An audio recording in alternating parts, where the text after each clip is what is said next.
जबरदस्त एक्शन वाला है बाजार। वीकेंड सेशन से पहले दमदार तेजी आपको आते हुए दिख रही है। क्या ये तेजी बरकरार रहेगी और क्या कुछ और इंपॉर्टेंट लेवल्स के ऊपर आज क्लोजिंग आएगी, कैसे करनी है आपको तैयारी, कौन से हैं बेहतरीन ट्रेड्स और कहां रखनी है नजर, ये सब बताने वाले हैं आने वाले 1.5 घंटे में। स्वागत है आपका जी बिजनेस के बंधन म्यूचुअल फंड स्टूडियो में। नमस्कार, मैं हूं दीपांशु भंडारी और जबरदस्त एक्शन आपको स्क्रीन पर इस समय आते हुए दिख रहा है। पूरे बाजार में बढ़िया तेजी बनी हुई है। 350 अंक आपके लिए बैंक निफ्टी ऊपर है, 125 अंकों की तेजी आपको निफ्टी में आती हुई दिख रही है। 0.1% मिड कैप इंडेक्स ऊपर है, 1.25% का उछाल आपको स्मॉल कैप इंडेक्स में आते हुए दिख रहा है। कोई भी एक सेक्टर ऐसा नहीं है जो आपको नेगेटिव टेरिटरी में दिखे। सारे सेक्टर्स में आपको बम्पर तेजी का माहौल दिख रहा है, तो बढ़िया एक्शन वाला बाजार। आइए एक समय देख लेते हैं कि इस समय की बड़ी बातें क्या हैं। सबसे बड़ी बात तो ये है 19,250 पर अब आपका निफ्टी आ चुका है। ये कुछ समय पहले 18,750 तक चला गया था, वहां से एक शानदार एक्शन रिबाउंड और आज की तेजी आपको बाजार में आती हुई दिख रही है। बैंक निफ्टी 350 अंक चढ़ रहा है 43,350 के पास। निफ्टी रियल एस्टेट इंडेक्स लगातार छठे दिन ऊपर है, टॉप सेक्टोरल गेनर है और 15 साल की नई ऊंचाई पर है। 2.5% ऊपर आपको रियल एस्टेट इंडेक्स दिखेगा। लगातार मिड और स्मॉल कैप्स में दूसरे दिन तेजी आती हुई दिख रही है। फ्रंटलाइन इंडेक्सेस को आउट परफॉर्म कर रहे हैं, वहां पर अच्छी खरीदारी आपको दिखेगी। अमेरिकी फ्यूचर्स यहां पर आपको सपाट कारोबार दिख रहा है। यूरोप के बाजार में चौतरफा खरीदारी आती हुई दिख रही है। तो ग्लोबल मूड माहौल बढ़िया बना हुआ है। पिछले 4 दिनों से तेजी आपको आती हुई दिख रही है। आज भी अच्छे मूड में आपको बाजार दिख रहे हैं और देखते हैं शाम का एक्शन वहां पर कैसे होगा। बट हमारे बाजार पर रखिए नजर।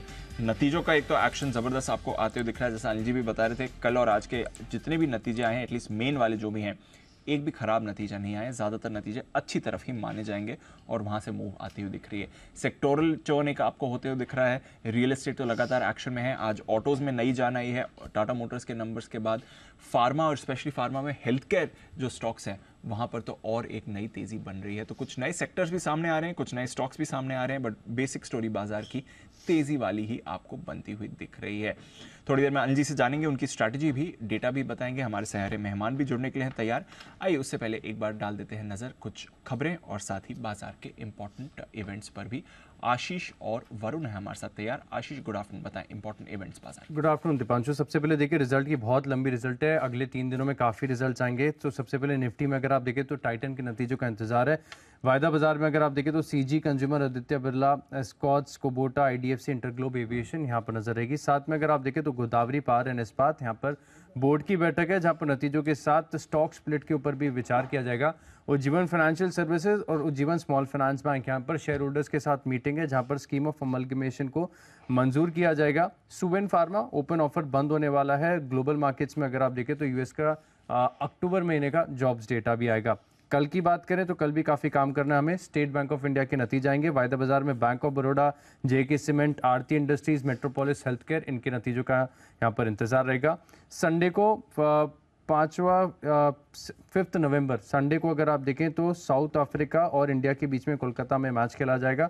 और सोमवार की बात की जाए तो यहाँ पर अगर आप देखें तो निफ्टी में डिविस लैब है।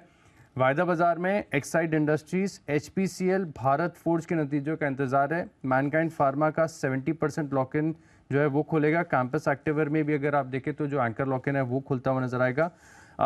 नए जो लिस्टिंग है प्राइमरी मार्केट से सेकेंडरी मार्केट में, सेलो वर्ल्ड, इसकी लिस्टिंग होगी। एक बार आपको प्राइस बैंड दोबारा याद करा देता हूँ, 617 से 648 रुपए। 1900 करोड़ के आसपास का इशू था और सब्सक्रिप्शन भी काफ़ी बढ़िया, टोटल 42 टाइम्स का अप्रॉक्सीमेटली यहाँ पर जो है सब्सक्रिप्शन देखने को मिला था। लेकिन एक नया आईपीओ खुलेगा, प्रोटीन ई गव टेक्नोलॉजीज, यहाँ पर देखें तो 6 से 8 नवंबर तक ये खुला रहेगा। 752 से लेकर 792 रुपये का प्राइस बैंड है। लॉट साइज है 18 शेयरों का और इशू की साइज है करीब 490 करोड़। कुछ स्टॉक्स हैं जहां पर आपको डिविडेंड के एडजस्टमेंट देखने को मिलेंगे। ये मैं आपको मंडे के ट्रिगर्स बता रहा हूं। तो इसमें देखिए, कोलगेट पामोलिव 22 रुपए का इंटरिम डिविडेंड है। श्रीराम फाइनेंस 20 रुपए का है। ग्लोबल मार्केट्स में देखें तो सुबह आपको सोमवार को मॉनेटरी पॉलिसी मीटिंग के मिनट्स देखने को मिलेंगे जापान के मार्केट्स में। तो एक्शन पैक्ड है अगले 3 दिन। बिल्कुल एक्शन पैक्ड है अगले 3 दिन। हालांकि वीकेंड है बट आपको भरपूर एक्शन दिखने वाला है बाजार का। आज भी कुछ नतीजे आपकी स्क्रीन पर आ रहे हैं, कुछ नतीजे ऑलरेडी आ चुके हैं। थोड़ा वरुण से जाना जाए। वरुण, आज तो पूरा रिजल्ट्स का ही एक्शन है, जरा बताइए कौन से नतीजे आ चुके हैं अब तक। डेफिनेटली दीप, पूरा रिजल्ट्स का एक्शन है और आप जैसे कि कह रहे थे कि कल जो नतीजे आए थे वो अच्छे थे। इनफैक्ट आज भी जो नतीजे आ रहे हैं मेजॉरिटी अच्छे हैं। आप देखिए, चंबल फर्टिलाइजर ठीक ठाक नतीजे हैं यहाँ पे। क्योंकि कंपनी की जो आय है वो गिरी है, लेकिन एबिटा अगर आप देखेंगे तो उसमें 38% के आसपास की बढ़ोतरी देखने मिली और मुनाफे में 39% के आसपास की बढ़ोतरी जो है वो देखी गई है। इसके अलावा एमआरएफ अगर आप देखेंगे तो फिर से 3 रुपये प्रति शेयर के डिविडेंड का ऐलान इन्होंने किया है, लेकिन मुनाफा 124 करोड़ से बढ़ के 572 करोड़ और मार्जिन जो है 8.2% से बढ़ के 18.5% पे आए, तो अच्छे नतीजे हैं। प्रिज्म जॉनसन घाटे से मुनाफे में आई है कंपनी, 52 करोड़ के घाटे के मुकाबले 178 करोड़ का मुनाफा कंपनी ने किया है। कंपनी के मार्जिन जो है वो भी 3.4% से बढ़ के 4.4%, आय 1512 करोड़ से बढ़ के 1650 करोड़ पे आई है। एजिस लॉजिस्टिक्स ये भी अच्छे लग रहे हैं क्योंकि कंपनी का जो मुनाफा है 93 करोड़ से बढ़ के 127 करोड़ पे आया है। आय घटी है 2151 करोड़ से घट के 1235 करोड़, मार्जिन 7.9% से घट के बढ़ के 16.9%, यानी कि ऑपरेशन अच्छा परफॉर्मेंस है। वर्लपूल थोड़े कमज़ोर साइड पे लग रहे हैं, कंपनी का मुनाफा 48 करोड़ से घटकर 36.5 करोड़ और मार्जिन 5.7% से घटकर 4.8% और यहाँ पे आय जो है 1612 करोड़ से घटकर 1522 करोड़ पे आया है। बेयर क्रॉप अच्छे लग रहे हैं, मुनाफा 163 करोड़ से बढ़कर 233 करोड़ और आय जो है 1452 करोड़ से बढ़ के 1670 करोड़, 105 रुपये प्रति शेयर के डिविडेंड का ऐलान किया है। पटेल इंजीनियरिंग मिक्स लग रहे हैं, मुनाफा 20 करोड़ से बढ़ के भले 37 करोड़ आया है, आय 830 करोड़ से बढ़ के 1021 करोड़, लेकिन कंपनी के मार्जिन जो है 14.3% से घट चुके हैं और 13.7% पे आए हैं। गैब्रियल इंडिया अच्छे नंबर लग रहे हैं, मुनाफा 36.5 करोड़ से बढ़ के 47 करोड़, आय 803 करोड़ से बढ़ के 864 करोड़, 1.5 रुपये प्रति शेयर के डिविडेंड का ऐलान किया है। गॉडफ्रे फिलिप्स नंबर्स ठीक ठाक लग रहे हैं, यहाँ पे रेवेन्यूज अगर आप देखेंगे तो 14% बढ़ के आए हैं, मार्जिन 19.3% पे आए हैं जबकि पिछले बार 23.6% था, तो ऑपरेशनली थोड़े वीक है और मुनाफा फ्लैट है 202 करोड़ के आसपास के, तो केवल रेवेन्यूज बढ़े हैं, बाकी थोड़े वीक है। और यूको बैंक भी मिक्स लग रहा है, 505 करोड़ से घटकर मुनाफा जो है 402 करोड़ पे आया, तो मुनाफा घटा है। एनआई लेकिन बड़ा है, 1770 से बढ़ के 17 और ग्रॉस एनपीए देखिए 1.18% से घटकर 1.11, लेकिन नेट एनपीए बढ़े हैं 0.86% से बढ़कर 1.24, तो टोटली मिक्स नंबर्स जो है वो यूको बैंक के हैं।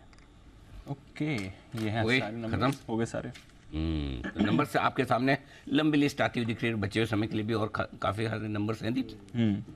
बिल्कुल, तो बताएं सर, एक बार आपसे पहले एक तो नंबर्स के तो खैर सुबह हमने बात करी थी और जितने भी नंबर्स कल और आज भी जो आए हैं ज़्यादातर नंबर्स अच्छे ही दिख रहे हैं। तो एक तो अर्निंग्स का सहारा है, दूसरा इंपॉर्टेंट लेवल्स के ऊपर हम आए सुबह, एक हल्का सा डिप आया, उसके बाद रिकवरी के बाद दोबारा डिप, वैसा सीरियस वाला नहीं आया और उन लेवल्स के ऊपर हम थ्रू द डे होल्ड भी कर रहे हैं। सर ये क्या मायने रखता है? दीप अच्छी ये आज का मूव ये बता रहा है कि आज बाजार में सस्टेनेबल खरीदारी हो रही है, क्योंकि आप देखिए आज की रेंज बड़ी छोटी है ना, नीचे में 19,230 और ऊपर से 19,275, यानी कि मुश्किल से 50 पॉइंट की रेंज है। तो इस लेवल पर दोनों तरफ बराबर ट्रेड हो रहा है, लेने का भी है और बेचने का भी है, तो इसलिए न हड़बड़ी और जल्दबाजी बेचने वाले को है कि वापस है ना 19,250 पे निफ्टी है, मिलेगा नहीं, 19,000 के नीचे बेचना पड़ेगा, मैं जल्दी करूं। और जिसको खरीदना है वो भी व्यू इस तरह का लेकर खरीद रहा है कि कोई दिक्कत नहीं है, ऐसा नहीं है कि कल 19,400 और 19,500 में लेना पड़ेगा तो मैं आज ही सारा कूद के ले लूं। इसका मतलब क्या है? इसका मतलब ये कि जब कोई एक बड़ा मूव आए, गैप से ऊपर या नीचे खुले, उसके बाद एक छोटी टाइट रेंज में बाजार जब ट्रेड करे तो बाजार ये कहने की कोशिश करता है कि एक मैच्योर्ड रिएक्शन है, और दूसरा धीरे धीरे बढ़ना है और धीरे धीरे घटना है। हड़बड़ी और जल्दबाजी किसी एक तरफ के मुंह की है नहीं। और तीसरा जो सबसे इंपॉर्टेंट इससे संकेत मिलता है वो ये कि जो भी ट्रेड हो रहा है बाजार में वो सिर्फ आज के लिए नहीं हो रहा, वो पोजिशनल ट्रेड हो रहा है। यानी कि कई बार तो होता है कि यार बहुत सारे लोग होते हैं ना कि हम तो बस सुबह से शाम कर लेते हैं, दोपहर 3:30 बजे पूरा खत्म, काउंटर खाली, लैपटॉप बंद किया, गए घर पे, हमें कोई लेन देन नहीं, रात को क्या होता है। कभी कभी बाजार में ज़्यादातर ट्रेड वो होता है कि आज का सोच के फ़ायदा नहीं, एक आध दिन का सोच के फ़ायदा नहीं, कि गैप अप गैप डाउन, थोड़ा पोजिशनल सोचते हैं, 3-4 हफ्तों का सोचते हैं, 2 हफ्तों का सोचते हैं और उस हिसाब से ट्रेड लेते हैं। सो आई थिंक ये आज जो बाजार का मूव है वो पोजिशनल ट्रेड वाला मूव बनता हुआ दिख रहा है, और उस हिसाब से आप एकदम टाइट रेंज में लेकिन धीमे धीमे आराम से एक ही लेवल पर बाजार को ट्रेड करते देख रहे हैं। बैंक निफ्टी का जहाँ तक सवाल है 19,375 के आसपास का जो लेवल था लगभग वहाँ पर पहुँचे हैं, वही 43,375, 43,410 का ये ऊपर का लेवल आपने, और नीचे में 225, यानी कि यहाँ मुश्किल से 150-200 पॉइंट की रेंज में ट्रेड हुआ है, तो यहाँ भी एकदम सेटल ट्रेड है। सो आई थिंक ये बढ़िया है मार्केट। अगर क्लोजिंग बेसिस पे आप यहाँ पर भी बंद हो जाते हैं 19,235 के ऊपर निफ्टी पर, 43,300 के ऊपर बैंक निफ्टी पर, तो आप किसी भी लिहाज से ख़राब नहीं है। सो आई थिंक एक अच्छी क्लोजिंग के लिए हम तैयार हो रहे हैं। थोड़ा ग्लोबल सपोर्ट कम है, डाउ फ्यूचर्स अभी फ्लैट हो गए, हो सकता है 2 दिन तक इतनी बड़ी उछाल दिखाने के बाद थोड़ा बहुत आज डाउ हल्का रहे, उसकी संभावना है भी। लेकिन ओवरऑल बाजार में कमोवेश ठीक है। अच्छा, एक और अच्छी चीज़ और है बाजार में आज, मिड कैप और स्मॉल कैप शेयर पूरे दिन भर से हरे निशान में, लेकिन अनाप शनाप तेजी वहाँ भी नहीं हो रही। आप देखिए मिड स्मॉल कैप इंडेक्स करीबन 1.25% ऊपर है, मिड कैप इंडेक्स मेरे ख्याल से कितना 1% से भी कम है। हाँ, तो ये रीजनेबल है, इसी स्पीड से बढ़ते रहे वो ठीक है। तो आई थिंक ओवरऑल मार्केट काफ़ी अच्छा है, ये अच्छे पेस से अच्छे पेस से, क्योंकि जितना तेजी से घटे बढ़े वो दोनों ही ठीक नहीं है। तो आई थिंक मार्केट बहुत सेंसिबल और मैच्योर रिएक्शन दे रहा है। चलिए, सेंसिबल और मैच्योर्ड रिएक्शन मार्केट आपको इस समय दे रहा है। आवाज बेटर है? हाँ, much better sir, much better. थोड़ा दवाई का इफेक्ट नहीं, सबसे ज़्यादा हमारे दर्शकों की मार्केट का effect। दर्शकों की शुभकामनाओं का सर। कम से कम ज़्यादा नहीं तो कम से कम मेरे ख्याल से 40 से 50 से ज़्यादा ट्वीट्स पोस्ट होंगी, और सब ने अपने अपने तरीके से अपने अपने हिसाब से नुस्खे भी बताएं क्या करना चाहिए। तो मतलब ये लोगों का कंसर्न है, चिंता है, प्यार है कि तो इसलिए हालांकि शो खत्म होते मैं गोली खा के सो गया था, अभी उठ के सीधा ही आया हूँ, मार्केट भी यहीं आके देखा है मैंने, बट बेटर नाउ, बट काफ़ी बेटर फील करूँ। चलिए, अच्छा है। तो बाजार का मूड अच्छा है, अनिल जी की भी तबीयत थोड़ी बेहतर हो रही है, और आपका भी मूड सेट करने के लिए आइए, हमारे सारे मेहमान भी हैं तैयार। स्वागत है बंसल जी, सुमित जी, हिमांशु गुप्ता साहब, शरद जी, और बाकी मेहमान भी शो में अभी जुड़ने के लिए तैयार हो रहे हैं। ज़बरदस्त एक्शन आज बाजार के मूव में आपको आते हुए दिख रहा है। अपोलो हॉस्पिटल्स पर हमने सुबह वागले साहब से बात करी थी, टॉप गेनर है, 5100 के ऊपर होल्ड कर रहा है, बट आइशर मोटर्स ये एक और काउंटर है जहां से आपको एक बढ़िया मूव आती हुई दिख रही है। बंसी जी, गुड आफ्टरनून सर। आइशर से करते हैं शुरुआत, जरा एक बार इसके चार्ट पर नजर डालिए, बढ़िया फॉर्म आ रहा है, ऑटोज में आज ब्रेकआउट भी है, फ्रेश अप मूव पिछले 15 मिनट में आइशर्स में बनी है, जरा देखें इसका चार्ट सर। जी दीपांशु, चार्ट बढ़िया है और टेक्निकली एक ब्रेकआउट देखने को मिल रहा है, 3430 के ऊपर एक ब्रेकआउट देखने को मिल रहा है। खरीदारी का एक अच्छा कैंडिडेट है। 3398 का एक स्टॉप लॉस लगाना चाहिए, 3500 3520 के टारगेट्स के लिए आइशर में बाइंग की जा सकती है। इम्पैक्ट था ओके, आइशर में बाइंग की जा सकती है, और आज सुमित जी का कॉल भी था सुबह आइशर पर, और वहां से हम देख रहे हैं बढ़िया मूव आई है 3400, और उसके बाद 3425 सुमित जी टारगेट दिए थे, दोनों टारगेट हिट सर, 3450 के पार ट्रेड कर रहा है। बिल्कुल दीपांशु, आइशर मोटर्स में बहुत बढ़िया मूव देखने को मिल रहा है और स्टॉक एक वन वे मूव दिखा रहा है, जैसा आज एक्सपेक्ट किया था वैसा का वैसा मूव देखने को मिल रहा है। अभी यहाँ से और रैली एक्सटेंड होगी, तो जिन्होंने भी सुबह से लिया है या पहले से होल्ड किया हुआ है वो लोग ट्रेलिंग स्टॉप लॉस लगाए 3400 के आसपास या 3425 के आसपास। 3450 के ऊपर अगर आज क्लोजिंग मिल जाता है तो फिर 3550 रुपए तक का लेवल अगले हफ्ते में आइशर मोटर में देखने को मिलेगा, तो होल्ड करें, अभी और ऊपर का मूव देखने को मिलेगा। हड़बड़ी नहीं बेचने की। आइए क्लोजिंग शो का पहला व्यू हिमांशु के लिए, हिटमैन हिमांशु।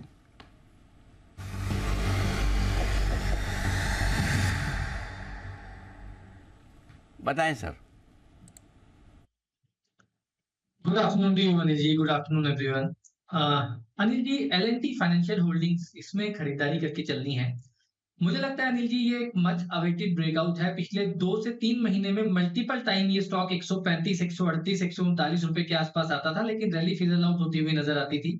आज सुबह से इस स्टॉक ने 140 रुपए के ऊपर एक ब्रेकआउट दिया है और ब्रेकआउट को सस्टेन कर रहा है।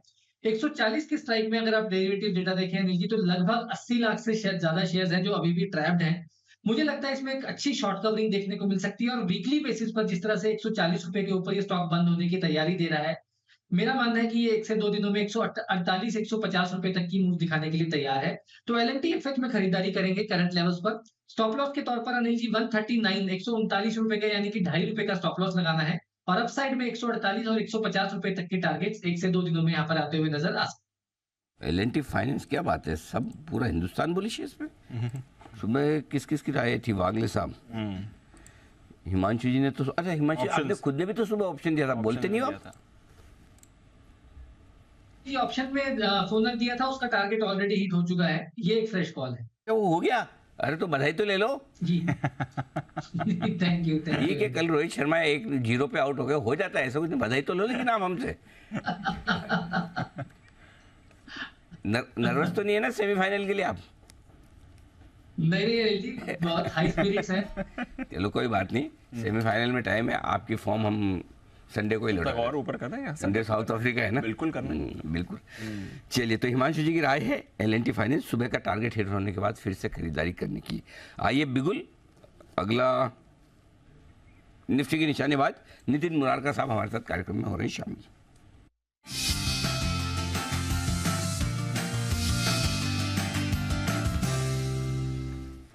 स्वागत है आपका नितिन जी, बताएं सर क्या कौन सा ऑप्शन ट्रेड करेंगे?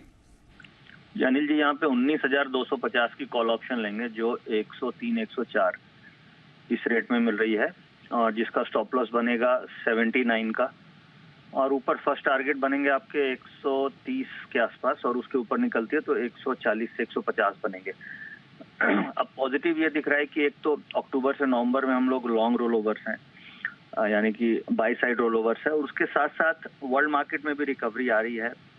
डॉ जोन्स, नैस्डैक, इन सब जगह हम देख रहे हैं कि रिकवरी आ रही है। तो जो लॉन्ग रोल ओवर्स हैं, जो शॉर्ट वाले हैं, वो कवर करना चाहिए। तो मुझे ऐसा लग रहा है कि दीपावली में 4-5 ट्रेडिंग सेशन बाकी हैं, और अभी हम लोग 19,250 के आसपास स्पॉट लेवल हैं, तो ऐसा लगता है कि 19,500 की तरफ हम मूव कर जाएंगे यहाँ से नेक्स्ट 5 ट्रेडिंग सेशन में। तो व्यू पॉजिटिव रखेंगे, और हम आज के लिए 19,250 की कॉल ले रहे हैं जो आपको 103-104 में मिल रही है, जिसका टारगेट होगा 130 से 150 की रेंज में, और स्टॉप लॉस होगा 79 का। ओके, तो ये है राय आपके लिए खरीदारी करने की 19,250 का कॉल ऑप्शन। यही है एक स्ट्रेटजी, और कोई?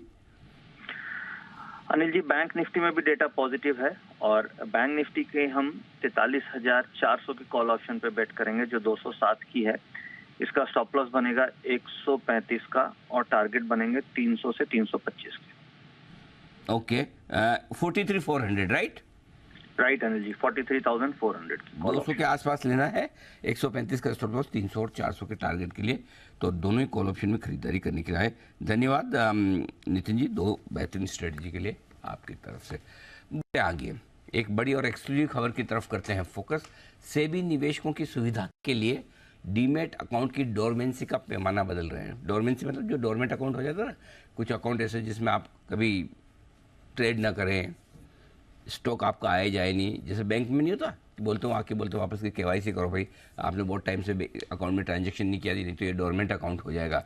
ऐसे डीमेट अकाउंट में भी ऐसा सिस्टम है, लेकिन इसके कुछ नियम बदलने वाले हैं। ये नियम बदल कर इतने बढ़िया हो जाएंगे ना कि इन्वेस्टर्स को बड़े पसंद आएंगे। तो इन्वेस्टर्स के हित में सेबी इन नियमों में कुछ बदलाव करने की सोच रहा है। इसकी पूरी जानकारी लेकर आए हैं ब्रजेश। बताइए क्या होने वाला है?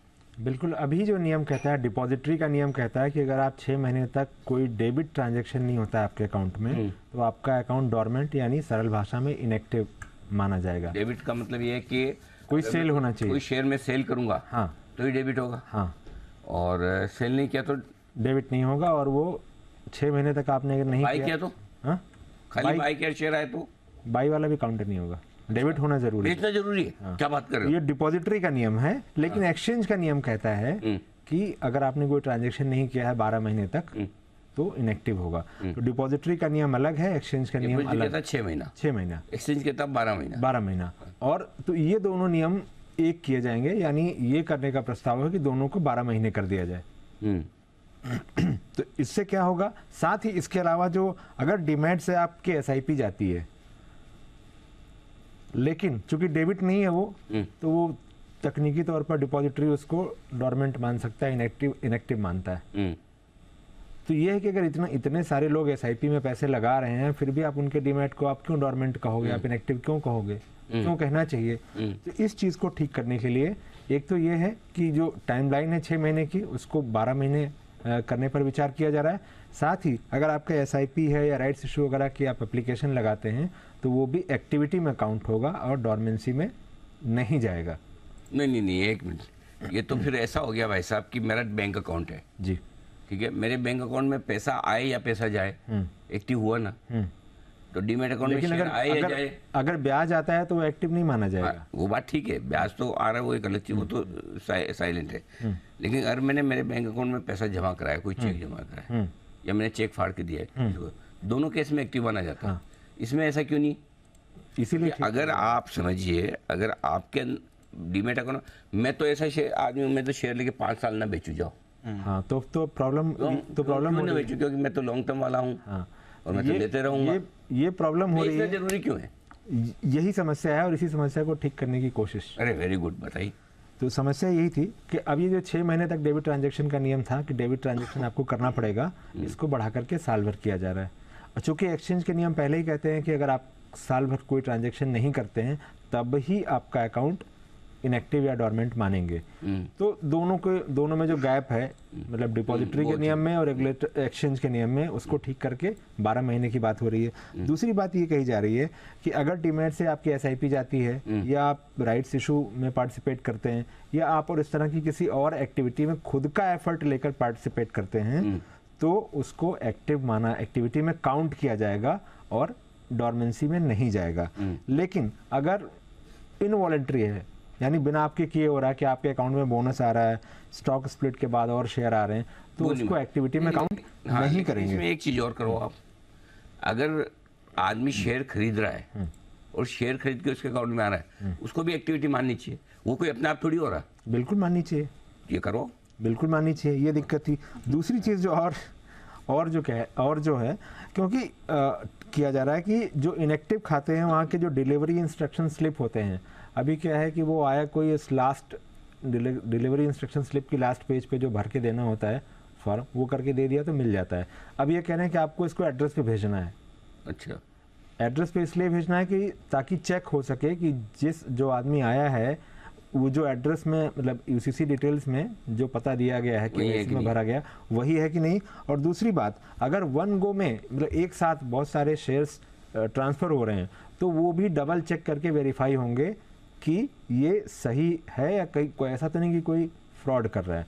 हमने जैसा देखा था डीमैट डाका में कि किस तरह की चीज़ें हो रही थी, तो उस चीज़ को भी ठीक किया जा रहा है। डबल वेरिफिकेशन के बाद ही आपके ट्रांसफर शेयर्स जो है वो बाहर जाएंगे अगर आपका अकाउंट लंबे समय तक इनएक्टिव रहा है तो। नहीं, वो आइडिया सब ठीक है, मेरे को बाकी सारे सुझाव अच्छे लग रहे हैं। ये एक सुझाव समझ में नहीं आया कि शेयर बेचना क्यों जरूरी एक्टिवेट के, 1 साल भी क्यों। मेरा तो पॉइंट सिंपल है, अगर मैं शेयर खरीद रहा हूँ तो वो भी तो मेरी मर्जी से ही हो रहा है ना। बिल्कुल, इसमें उसको भी एक्टिविटी माना जाना चाहिए। इसमें जो खाली बेचना ही एक्टिविटी क्यों है? बिल्कुल, इसमें जो दूसरे खासतौर पर जो सीनियर सिटीजन के लोग हैं जिन्होंने मजबूरी में अपने फिजिकल शेयर्स को डीमैट कराया, वो कह रहे हैं कि हमें तो आपने उल्टा फंसा दिया। मैं तो अपने फिजिकल शेयर लेकर खुश था, मुझे तो 10 साल 15 साल 20 साल रखने थे, अब मैं डीमैट के पैसे भी भर रहा हूँ और आप मुझे एक्टिविटी भी करवाना चाहते हो।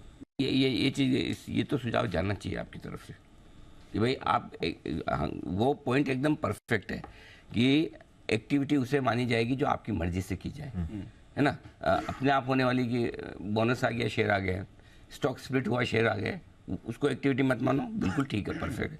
लेकिन अगर आदमी कोई एसआईपी कर रहा है, कोई म्यूचुअल फंड की यूनिट्स खरीद रहा है, ठीक है, कोई आपके शेयर खरीद रहा है, वो एक्टिविटी है। नहीं, ये चीज अब एक्टिविटी मानी जाएगी, पहले नहीं थी, अब ये मानी जाएगी। खरीदने को भी मानी जाएगी, खरीदने को मानी जाएगी, हाँ, बस ये तो चाहिए, खरीदने को मानी जाएगी। क्योंकि अगर आप देखें कि अगर आप कितने बड़े पैमाने पर लोग एसआईपी में पैसे लगा रहे हैं। नहीं, एसआईपी के अलावा ही नहीं, मतलब मेरा पॉइंट है कि खाली शेयर बेचने को ही एक्टिविटी ना माना जाए। अगर किसी ने शेयर खरीदा वो भी अगर एक्टिविटी माना जाएगा फिर तो ठीक है, परफेक्ट है, फिर ठीक है, परफेक्ट। हाँ, ये जरूर हो सकता है अगर साल भर आदमी बिल्कुल ना खरीदे ना बेचे और तब डोरमेंट हो तो वो तो फिर ठीक है। और वैसे अगर आप कंपैरिजन करें बैंकों से तो अभी भी बहुत कम है। बैंकों में 2 साल तक आपने अगर कोई ट्रांजैक्शन नहीं किया है तब इनएक्टिव होता है, लेकिन यहाँ पे 12 महीने ही मान रहे हैं, तो वैसे भी यहाँ पे काफी गैप है। चलो बढ़िया है, फिर भी सही दिशा में सही कदम, अच्छी खबर लाया। थोड़ी लागू कब करवा रहे हो? ये भी चर्चा हो रही है और सारे स्टेक होल्डर्स के जो व्यूज आएंगे उसके बाद फिर इस पर हो जाएगा। मोटे तौर पर सहमति है, लेकिन इसी बात पे चर्चा चल रही है कि ये मियाद 12 महीने हो और रखी जाए, बट मोटे तौर पर जो प्रपोज किया जा रहा है वो 12 महीने का किया जा रहा है। ठीक बात, चलिए बहुत बढ़िया खबर लेके आए हैं और बड़ा एक्शन होने की तैयारी में है। इन्वेस्टर्स के फायदे में सेबी एक्शन लेने के लिए तैयार है। अब सिर्फ बेचने को एक्टिविटी नहीं मानी जाएगी। अगर आप कोई शेयर खरीद रहे हैं, कोई SIP करने का है, तो उसे भी एक्टिविटी माना जाएगा, विच इज़ वेरी गुड। आइए DII pick Anand Rathi share stock brokers के मेहुल कोठारी साहब आपको देने जा रहे हैं उनकी पसंद का दिवाली शेयर।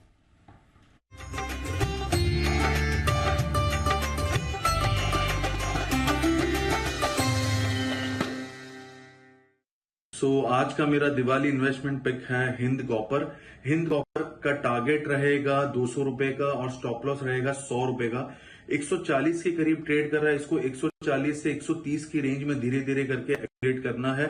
इस दिवाली से अगले दिवाली तक 200 रुपए तक के टारगेट्स हमें देखने को मिल सकते हैं। हिंद कॉपर हमने इसलिए बाय दिया है बिकॉज मल्टीपल ब्रेकआउट्स आए थे काउंटर में, और ब्रेकआउट का जो थियोरेटिकल टारगेट है तकरीबन 200 रुपए के पास आता है। हमने देखा है बहुत अच्छा खासा वॉल्यूम हुआ है, बॉटम्स में एक्यूमुलेशन हुई है, और जिस हिसाब से PSU स्टॉक्स चल रहे हैं हमें ऐसा लगता है कि मेटल में ये स्टॉक बहुत ही अच्छा आउट परफॉर्मेंस दिखा सकता है। As of now stock is retracing the recent move which started from 90 odd levels. So यहाँ पर जो करेक्टिव मूव है ये एक बाइंग अपॉर्चुनिटी है, तो हिंद कॉपर दिवाली से अगले दिवाली तक आप लेकर चल सकते हैं। Hindustan copper DII pick Mehul Kothari साहब की तरफ से। आइए एक और पिक आ रही है आपके लिए कुणाल जी राकेश जी की तरफ से बिगुल के बाद।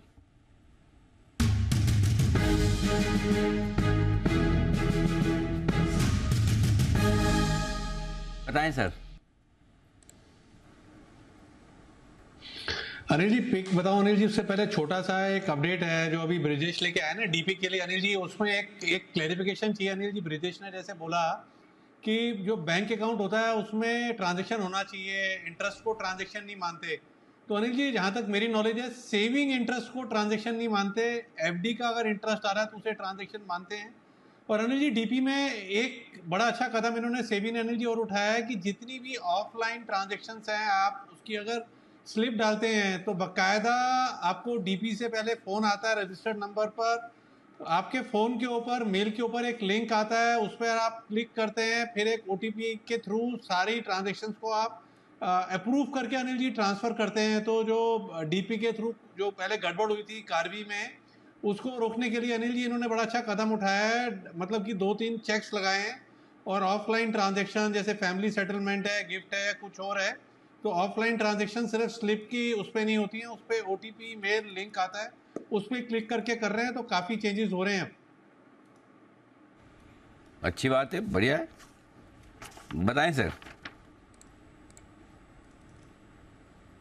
Anil ji chart corner pick है हमारा ONGC, जिसको मैं और कुणाल जी रेगुलरली रिकमेंड करते आ रहे हैं, और अब एक पॉजिटिव क्रॉसओवर देखने को मिल रहा है। अब टेक्निकली आइडियली तो स्टॉक 7-8 रुपए बढ़ना चाहिए, बट ONGC की फितरत ऐसी है कि एकदम से नहीं बढ़ता, ऊपर नीचे करके बढ़ता है।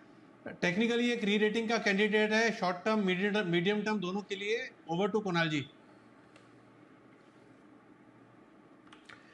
अनिल जी देखिए डेली चार्ट भी देखें तो बड़ा दमदार लगता है। इंट्राडे चार्ट में अच्छा एक्शन बना है और आज एक इंट्राडे ब्रेकआउट 189 के ऊपर चार्ट पर अभी भी आता हुआ दिखा, इसी वजह से हम लोग खरीदारी की राय दे रहे हैं। तो ONGC पर खरीदना है, खरीदे तो एक 187 के आसपास स्टॉप लॉस रख लें। 195 रुपए का पहला टारगेट है, 187 पर स्टॉप लॉस है, 195 पहला और 200 रुपए इवेंचुअल टारगेट है। तो 200 के इवेंचुअल टारगेट के लिए ONGC में खरीदारी कराएं। 200 के इवेंचुअल टारगेट के लिए ONGC में करें खरीदारी। इस बीच एक बार AB कैपिटल को भी पुल अप कर लेते हैं, इसके नंबर्स आए हैं, फर्स्ट कट नंबर्स अच्छे दिख रहे हैं। 6,830 करोड़ से आय बढ़कर 7,721 करोड़ की आपको आती हुई दिख रही है। अच्छी बढ़त आय में आपने देखी है। मुनाफे का आंकड़ा और आपके लिए मजबूत रहा है। नंबर्स के बाद स्टॉक पर भी आपको स्पाइक आ रहा है।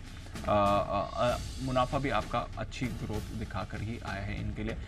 करीब करीब 700 करोड़ से ज़्यादा का मुनाफा इनका है। 488 करोड़ से बढ़कर 705 करोड़ का मुनाफा आते हुए दिखा है और स्टॉक में भी आपको एक स्पाइक आते हुए दिख रहा है। कुणाल जी एक बार जरा AB कैपिटल का चार्ट भी देख लें और फिर मैं शरद जी से भी इस पर एक व्यू ले लूंगा।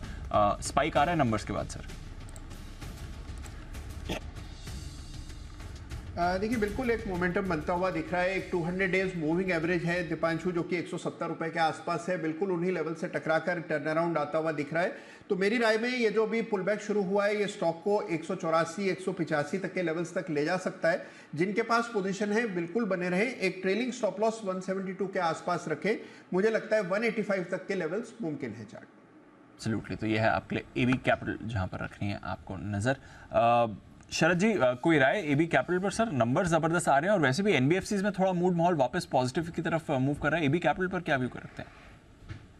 हाँ बिल्कुल, इस क्वार्टर भी अगर आप देखें तो बैंक्स और एनबीएफसीज के नतीजे काफ़ी बढ़िया रहे हैं। थोड़ा लो बेस इफेक्ट भी है, बट नंबर्स काफ़ी बढ़िया रहे हैं और एनबीएफसीज के नंबर्स हम ये उम्मीद करें कि आने वाले समय में भी काफ़ी बढ़िया रहेंगे। आदित्य बिरला कैपिटल में जिस तरीके का मैनेजमेंट चेंज वगैरह भी हुआ है, उसके बाद जिस तरीके की नीति लेके कंपनी काम कर रही है, मुझे लगता है आने वाले समय में आपको लगातार इनके ऑपरेशनल जो नंबर्स हैं वहाँ पे काफ़ी इंप्रूवमेंट देखने को मिलेगा। और सारे सेगमेंट्स ऐसे हैं जहाँ फाइनेंस में ब्रांड एक बहुत इंपॉर्टेंट रोल प्ले करता है। एक स्ट्रॉन्ग ब्रांड है इनके पास, और जो इनके टारगेट्स हैं, चाहे रिटेल ग्रोथ को लेके हो या एएमसी बिजनेस को लेके हो या इंश्योरेंस बिजनेस को लेके हो, मुझे लगता है वो ग्रोथ रेट्स काफ़ी रोबस्ट रहेंगे आने वाले समय में। और जैसे जैसे एनपीएस पे कंट्रोल रहता है और ग्रोथ रेट्स कंपनी लगातार एस्टैब्लिश करती है, ये स्टॉक है जहाँ मुझे लगता है यहाँ से काफ़ी बड़ी री रेटिंग आनी चाहिए। पहले टारगेट्स मेरे हिसाब से 250 से 260 के आसपास हैं, उसके बियॉन्ड फिर और री रेटिंग जैसे जैसे नंबर्स आते हैं होने की संभावना है। ये है आपके लिए एबी कैपिटल, जहां पर आप देख रहे हैं नतीजों के बाद बढ़िया रिएक्शन आ रहा है। आइए सेठी साहब भी हमारे साथ जुड़ने के लिए तैयार हैं। उससे पहले एक बिगुल सुमित जी के लिए, सुमित का सुपर हिट।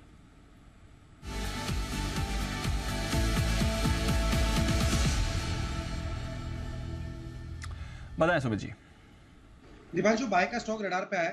स्टॉक का अभी भाव चल रहा है 139.70, 139.80।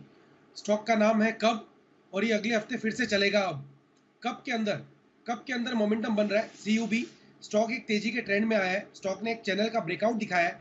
स्टॉक रिसेंट के हाई के ऊपर ट्रेड कर रहा है। स्टॉक के अंदर मेरे को लग रहा है कि यहाँ से 5 से 8 रुपए का मूव जल्दी ही आने वाले दिनों में यानी अगले हफ्ते में देखने को मिल सकता है। सीयूबी में यहाँ पे सीएमपी पे खरीदारी करें, जिन्होंने ले रखा है वो लोग अभी होल्ड करें। 136.50, 137 ये स्टॉक का नीचे में सपोर्ट है, तो 136.50 का नीचे में स्टॉप लॉस बनेगा। ऊपर में जो टारगेट देखने को मिल सकता है, पहला टारगेट बनेगा 144 रुपए का, दूसरा टारगेट बनेगा 148 रुपए का। तो 4-5 दिनों के लिए सीयूबी सिटी यूनियन बैंक के अंदर खरीदारी करें 136.50 के स्टॉप लॉस से 144 और 148 के टारगेट्स के लिए। सीयूबी कब ये चलेगा? आजकल तो सुमित जी ऐसा नहीं लग रहा आपको कि आप बड़े आसान वाली कविताएं बनाने लगे? जैसे आपने आईआरबी इंफ्रा किया, रिकमेंड किया, उसमें तो बनाई नहीं आपने कविता। आईआरबी इंफ्रा पे बना के दिखाओ। आईआरबी इंफ्रा पे नहीं बन रही है जी कुछ भी। थोड़े तो देखो, कुणाल जी हेल्प करना चाहते हैं। कुणाल जी बताएंगे कैसे बनाई जाती है इसमें। जी कुणाल जी बताइए। अनिल जी देखिए, मैं हेल्प नहीं करना चाहता। अनिल जी मैं आपको सुमित जी की तकलीफ समझाना चाहता हूँ। अनिल जी घर पर बैठकर कोई व्यक्ति कविता नहीं कर सकता। अनिल जी कविता के लिए आपको बाहर जाना पड़ता है। अच्छा। घर पर तो अनिल जी केवल शिकायतें होती हैं, तो घर पर कविता नहीं बनती है अनिल जी। घर पर शायर बन जाता है आदमी अनिल जी। हाँ, मतलब आप ये कह रहे हैं कि आपकी जितनी भी इंस्पिरेशन है क्रिएटिविटी की, वो सब घर के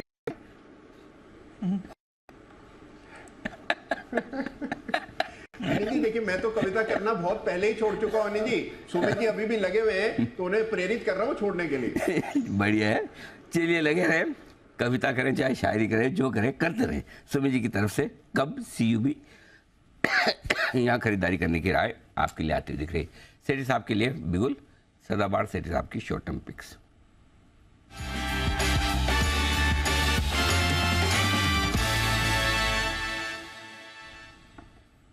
स्वागत है आपका सेठी साहब, बताएं सर आज की पहली पिक।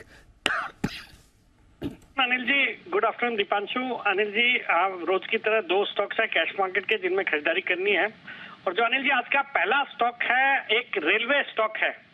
और हाल ही में अनिल जी आप भी बुलिश दिखाई दे रहे थे, आपने भी रेलटेल को हाल ही में रिकमेंड किया था और रेलवे सेक्टर के स्टॉक्स में एसआईपी करने का भी सुझाव दिया था। मुझे लगता है इस सेक्टर बहुत अच्छा करेगा और विद इन द स्पेस मैंने आज एक जिस स्टॉक को पिक किया, स्टॉक का नाम है इरकॉन इंटरनेशनल, जो अभी 142 के लेवल्स पे अभी ट्रेड कर रहा है।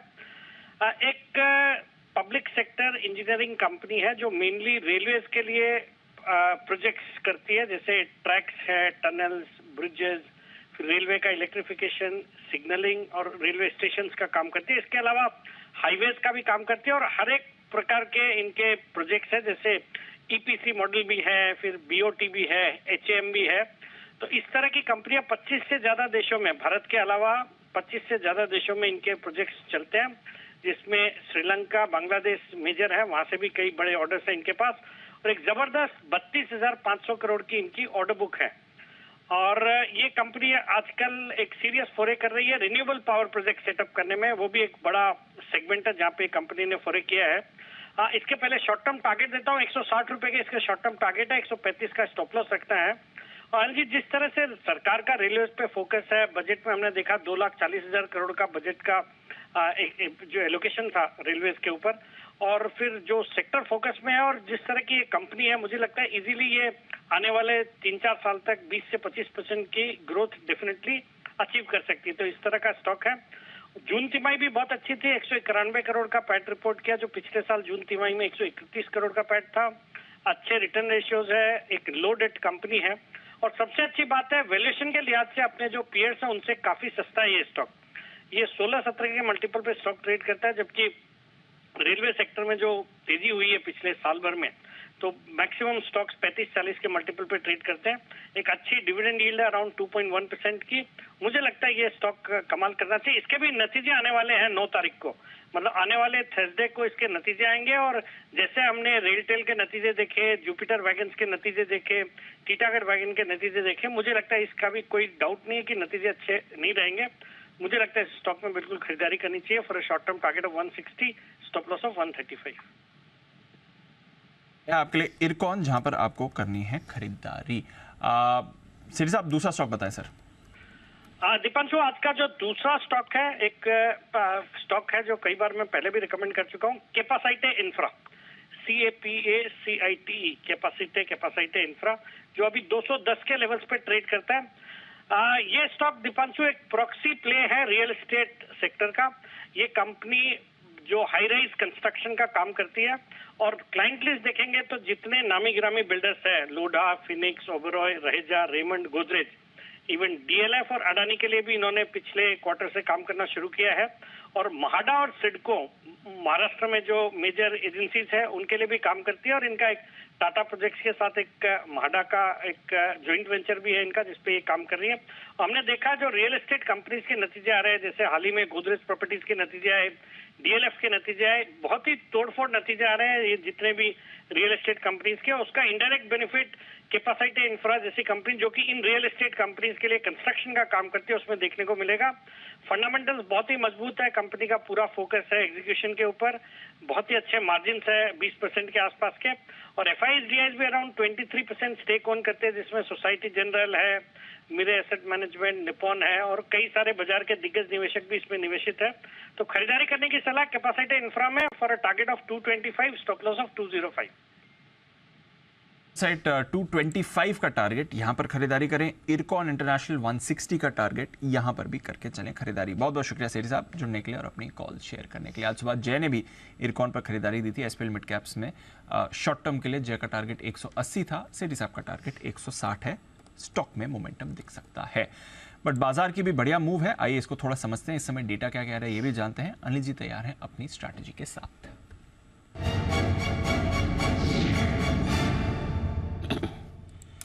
थोड़ा अमेरिकी फ्यूचर्स इस समय 4 दिन की तेजी के बाद नैस्डैक फ्यूचर्स नीचे हैं, क्योंकि डाउ एप्पल के नंबर्स आए थे, 3.5% एप्पल का फ्यूचर्स नीचे था, उसका इंपैक्ट आपको नैस्डैक फ्यूचर्स में दिख रहा है। हल्की नरमी दिख रही है। आज उनका जॉब्स डेटा आने वाला है सर, काफी इंपॉर्टेंट डेटा रहेगा, देखते हैं कैसा आता है और उस पर बाजार कैसा रिएक्ट करेगा। अदरवाइज बाकी कुछ प्रॉब्लम नहीं है। यूरोप के बाजारों में 0.5% तक की तेजी है। एशिया आपका 1 से 2% ऊपर था।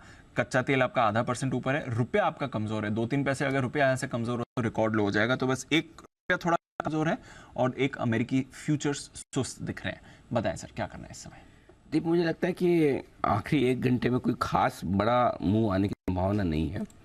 19,200 के नीचे आप बंद नहीं होंगे, 19,300 के ऊपर बंद नहीं होंगे। चल रहे हैं आप 19,250 के आसपास बीचों बीच है। 19,200 के पुट पर 60 लाख शेयर हैं, हाईएस्ट ओपन इंटरेस्ट है। 19,300 के कॉल पर 90 लाख शेयर हैं, वो भी हाईएस्ट है। और इसलिए बीचों बीच में आप हैं। अपसाइड लिमिटेड है, 50 पॉइंट की है। नीचे भी कोई ऐसा नहीं लगता कि बड़ा कमज़ोर हो जाएगा। वीकेंड सेशन होने की वजह से अगर थोड़ी बहुत किसी प्रॉफिट बुकिंग का मन कर ले तो 19,200 के आसपास आ सकता है, बस उतने ही। उससे ज़्यादा नीचे भी कोई 19,200, 230 आज का जो लो है, मुझे लगता है वहीं तक रुक जाएगा। 19,200, 19,300 यही रेंज रहने वाली है। बैंक निफ्टी का जहाँ तक सवाल है, 43,300 ये मेक और ब्रेक लेवल है जिसका आप ट्रेड कर रहे हैं। 43,300 के पुट पर 31 लाख शेयर हैं, कॉल्स में 35 लाख शेयर हैं। कॉल्स का हाईएस्ट ओपन इंटरेस्ट है, पुट का भी लगभग हाईएस्ट ओपन इंटरेस्ट है, तो इसी के आसपास क्लोजिंग की इच्छा बैंक निफ्टी की नजर आती है। नीचे में 43,000 बहुत स्ट्रॉन्ग सपोर्ट है, ऊपर में 43,500 रुकावट है, तो बहुत क्रिस्टल क्लियर। तो मुझे लग नहीं रहा दोनों इंडेक्स में आखिरी 1 घंटे में कुछ खास बड़ा होना चाहिए। डेटा एकदम बैलेंस है और यही एक छोटे मूव में आज बंद होने की संभावना ज़्यादा दिख रही है। ओके, तो कुछ ज़्यादा बड़े मूव्स की एक्सपेक्टेशन हमें नहीं लेनी है।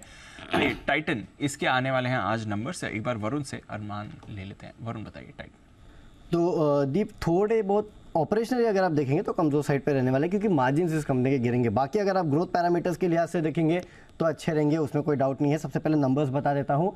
आय में करीब 20% के आसपास की बढ़ोतरी होगी। एबिटा यहाँ 4% गिरने वाला है। अब बेस क्वार्टर में हुआ क्या था कि 200 बेसिस पॉइंट के आसपास का मार्जिन में एक वन ऑफ था और उसके कारण मार्जिन थोड़े एलिवेटेड है 14.1% के आसपास। इस बार 11.3% पे आएंगे। हालांकि अगर वो 2% का एडजस्टमेंट भी कर ले तो भी ये करीब 12% से गिर के 11.3% के आसपास आने वाले हैं। तो यहाँ पे ऑपरेशनली परफॉर्मेंस थोड़ा कमज़ोर रहेगा। मुनाफा अगर आप देखेंगे तो इस कमज़ोर ऑपरेशनल परफॉर्मेंस के चलते 5% गिरेगा। 857 करोड़ से घट के करीब 815 करोड़ के आसपास आएगा। जो कंपनी ने अपडेट दिया था ज्वेलरी सेगमेंट में 19% के आसपास की ग्रोथ देखी गई थी। फुटफॉल्स जो है वो बढ़ते जा रहे थे। हाई टिकट साइज में ग्रोथ जो है मजबूत थी। गोल्ड एक्सचेंज प्रोग्राम जो है वो अच्छा था।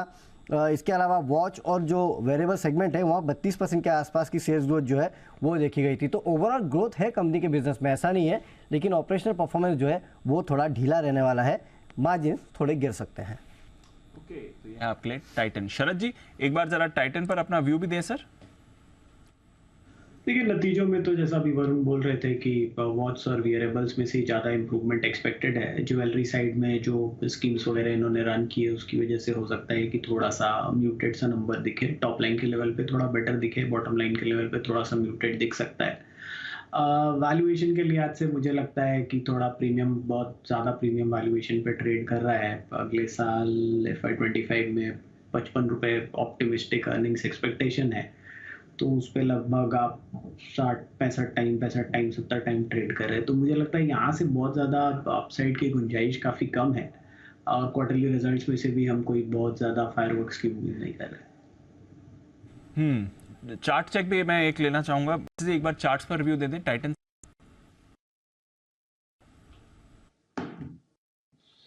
दीपांशु, टाइटन का टेक्निकल स्ट्रक्चर देखें तो स्ट्रक्चर काफी अच्छा है। टेक्निकली एक पॉजिटिव क्रॉसओवर देखने को मिल रहा है ऑन टाइटन, और यहाँ पर 3215 3215 का एक स्टॉप लॉस लगता है और टेक्निकली टारगेट 3320 3325 के निकलते हैं। टाइटन जहां पर आपको मूव एक इंटरेस्टिंग आती हुई दिख रही है। एक ब्रेकडाउन है आज चोला इन्वेस्टमेंट में 4.25% का कट इस काउंटर में आते हुए दिख रहा है। एक बार हिमांशु जी से इसके चार्ट पर राय लेना चाहूंगा। हिमांशु जी जरा देखें सर चोला इन्वेस्टमेंट का chart. Deep in fact short side में मैं जो स्टॉक स्कैन कर रहा था उसमें चोला फाइनेंस आज के लिए जो है वो एक काफी अच्छा कैंडिडेट निकल कर आता है। मेरा मानना है कि शॉर्ट टर्म में ये स्टॉक शायद थोड़ी अब अंडर परफॉर्मेंस दिखाए। जिस तरह से रिवर्सल देखने को मिला है शायद नंबर्स के बाद, जिस लेवल से 1200 के आसपास से, मेरा मानना है आने वाले कुछ दिनों में ये स्टॉक शायद थोड़ी सी कंसोलिडेशन मोड में जा सकता है। 1090 1080 पहला एक इंपॉर्टेंट सपोर्ट जोन है। अगर स्टॉक उस लेवल को भी तोड़ता है तो हो सकता है आने वाले दिनों में स्टॉक 1000 रुपए तक जा सकता है। फिलहाल मुझे लगता है कि खरीदारी के लिए अवॉइड करें। अब 1200 रुपए के ऊपर जब तक नहीं जाता मुझे नहीं लगता इसमें कोई तेजी का मोमेंटम बनता हुआ नजर आए। ओके, तो ये है आपके लिए चोला इन्वेस्टमेंट, दूर रहने की सलाह आ रही है। बट टाइटन अभी इसकी बात हो ही रही थी और नंबर्स आपकी स्क्रीन पर आते हुए दिख रहे हैं। 857 करोड़ से बढ़कर आपके लिए 940 करोड़ का मुनाफा यहां पर आते हुए दिख रहा है। हमारा अनुमान 815 करोड़ का था, तो हमने अनुमान लगाया था मुनाफा गिरकर आएगा। यहां आपके लिए मुनाफा बढ़कर आ रहा है, तो जबरदस्त मुनाफे का आंकड़ा है। और यह मुनाफे का आंकड़ा इसलिए अच्छा है क्योंकि रेवेन्यू लेड ग्रोथ आ रही है।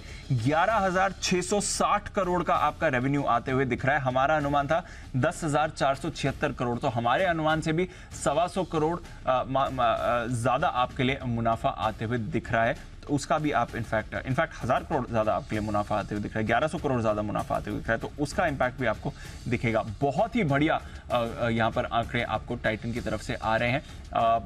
कामकाजी मुनाफा ये भी आपका अनुमान से बेहतर आते हुए दिख रहा है इस समय। कामकाजी मुनाफा इनका है 1355 करोड़ रुपए का, हमने अनुमान लगाया था 1183 करोड़ रुपए का। तो अगेन 4% की कामकाजी मुनाफे में हमने गिरावट का अनुमान लगाया था, उसके सामने आपका कामकाजी मुनाफा बढ़कर आते हुए दिख रहा है 1355 करोड़ पर। मार्जिन्स ये गिरकर आए हैं, 14.1% के मार्जिन्स गिरकर 11.6% पर आए, बट हमारे अनुमान से थोड़ा बेहतर आए हैं। हमने 11.3% का अनुमान लगाया था। तो सारे पैमाने पर अगर आप देखें तो अनुमान से काफी अच्छे नंबर्स हैं। रेवेन्यू लेड ग्रोथ आई है 1100 करोड़ से, इन्होंने रेवेन्यू एस्टिमेट को बीट किया है। बेहद शानदार नंबर्स आपको आते हुए दिख रहे हैं। ऑपरेशनली भी अच्छे नंबर्स हैं। मुनाफे का आंकड़ा भी बढ़िया आया है, गिरावट के सामने आपका मुनाफा बढ़कर आया है। तो जबरदस्त नंबर्स हैं। शरद जी अब बताएं सर, अब तो नंबर्स भी हमारे सामने हैं, हर पैमाने पर अनुमान से बेहतर नंबर्स आ रहे हैं और स्ट्रॉन्ग रेवेन्यू ग्रोथ दिख रही है सर। देखिए इस क्वार्टर के नंबर्स तो एक्सपेक्टेशन से बेटर हैं टॉप लाइन और बॉटम लाइन के फ्रंट पे, बट मेरी कंसर्न वैल्यूएशन वाले पॉइंट पे अभी भी है। मतलब 50-60 टाइम तो 1 साल 1.5 साल फॉरवर्ड पे जहाँ बहुत एबनॉर्मल कोई ग्रोथ भी नहीं है, तो मैं यूजुअली वैसे काउंटर्स अवॉइड करता हूँ। मुझे लगता है जो थोड़ा सेफ्टी सीख करते हैं मार्जिन ऑफ सेफ्टी के टर्म्स में, ग्रुप में ऐसा कोई प्रॉब्लम नहीं है, बट मार्जिन ऑफ सेफ्टी के टर्म्स में मुझे लगता है वैल्यूएशन थोड़ी सी स्ट्रेच्ड है। जहाँ तक क्वार्टरली नंबर्स का सवाल है, अभी तक जो नंबर्स हमने सुने हैं वो लगभग बॉटम लाइन और टॉप लाइन दोनों के लेवल पे 10-11% का बीट है, जो काफी बड़ा बीट है एक लार्जली फॉलोड कंपनीज के लिए। टाइटन यहां पर रखिए नजर, नंबर्स बढ़िया और इसलिए आपको स्पाइक भी आते हुए दिख रहा है। रेवेन्यू ग्रोथ स्पेशली काफी बढ़िया टाइटन के लिए आती हुई दिखी है। आइए बात करते हैं कुछ और नंबर्स की भी जिसका है हमें इंतजार। इंटरग्लोब एविएशन, इसके भी नंबर्स आने वाले हैं और यहाँ पर थोड़े आपको नेगेटिव सरप्राइजेस आ सकते हैं। वरुण जरा बताइए इंटरग्लोब में कैसा परफॉर्मेंस रह सकती है? कमज़ोर नंबर्स रहेंगे दीप, और यहाँ कुछ ज़्यादा ही कमज़ोर नंबर्स रहेंगे, क्योंकि रेवेन्यूज़ अगर आप देखेंगे तो 13-13.5% की गिरावट, एबिटार जो है 65% के आसपास की गिरावट आपको देखने मिलेगी। अब सबसे पहले एक्सप्लेन करता हूँ आपको क्यों ऐसा क्यों हो रहा है, और मार्जिन भी 31.2% से गिर के 15.8% पे आएंगे। जैसा अगर आप देखेंगे तो पैसेंजर लोड फैक्टर अच्छा था 84% के आसपास का, लेकिन साथ ही साथ एक बात याद रखिएगा कि जो एयर फेयर्स थे वहाँ अगर आप देखेंगे तो 1 मंथ फॉरवर्ड बुकिंग के बेसिस पे 8% की गिरावट थी, और 15 डे फॉरवर्ड बुकिंग के आसपास के देखेंगे तो 15% के आसपास की गिरावट जो है वहाँ देखने मिली है। दूसरा कच्चा तेल, आपने देखा है कि पिछले क्वार्टर में काफ़ी वॉलेटाइल रहा है, तो ऐसे वॉलेटिलिटी में अक्सर होता ये है कि इन कंपनीज को नुकसान हो जाता है। और आपने तब भी देखा था कि काफ़ी सारी ये जो ऑयल मार्केटिंग कंपनीज थी उन्होंने एटीएफ के दाम बढ़ाए भी थे और साथ ही साथ विंडफॉल गेन टैक्स भी लगा था। तो इन सब का इम्पैक्ट जो है इस कंपनी के ऑपरेशंस पे होगा और इसके लिए एबिटार जो है उसमें गिरावट देखने मिलेगी। साथ ही साथ बॉटम लाइन पे अगर आप देखेंगे तो कंपनी मुनाफे से घाटे में आने वाली है। 3090 करोड़ के मुनाफे के मुकाबले 2060 करोड़ के आसपास का घाटा कंपनी करने वाली है। हालांकि जो एनालिस्ट की रिपोर्ट में पढ़ रहा था रेंज काफ़ी बड़ी थी, कुछ 3-4 हज़ार करोड़ के आसपास की घाटे की बात कर रहे हैं, कुछ मुनाफे की भी बात कर रहे हैं, लेकिन अगर आप एवरेज करेंगे तो आपको 2000 करोड़ रुपए के आसपास का घाटा मिलेगा। वो इसलिए है क्योंकि माना जा रहा है कि इस बार बड़ा फॉरेक्स लॉस जो है वो भी इस कंपनी को हो सकता है और इसके लिए शायद आपको एक घाटे का फिगर देखने मिले। तो हर पैमाने पे इंटरग्लोब एविएशन को अगर आप देखेंगे तो नतीजे कमज़ोर रहने वाले हैं। ओके, इंटरग्लोब यहाँ पर नतीजे कमज़ोर रहने वाले हैं, कुछ अच्छा एक्सपेक्ट ना करें इनके नंबर से ही तो बेहतर है। हिमांशु जी चार्ट पर क्या एक्सपेक्ट करना है? कल भी आई थिंक हमने एक बार हाईलाइट किया था, अभी जब वरुण बात कर रहे थे नंबर्स की तब एक फ्रेश स्पाइक भी आते हुए दिखाए। आई डोंट नो नंबर्स आने की शायद तैयारी में भी हो सकते हैं, बट जरा इंटरग्लोब का चार्ट देखें, अभी एक अच्छी मूव दिख रही है। दीप, अगर चार्ट सेटअप की प्योरली बात की जाए तो मुझे लगता है कि चार्ट पॉजिटिव साइड पे पॉइज्ड है और मेरा ऐसा मानना है कि अभी थोड़ी देर पहले इसमें एक अच्छा मूव भी बनते हुए नजर आया था, शायद रिजल्ट से पहले की वॉलेटिलिटी थी। फिलहाल अगर नंबर्स के बाद ये स्टॉक 2460-2470 के लेवल्स को होल्ड करता है तो मुझे लगता है कि जो शॉर्ट टर्म में ट्रेडिंग की पोजीशंस है उनको होल्ड किया जा सकता है।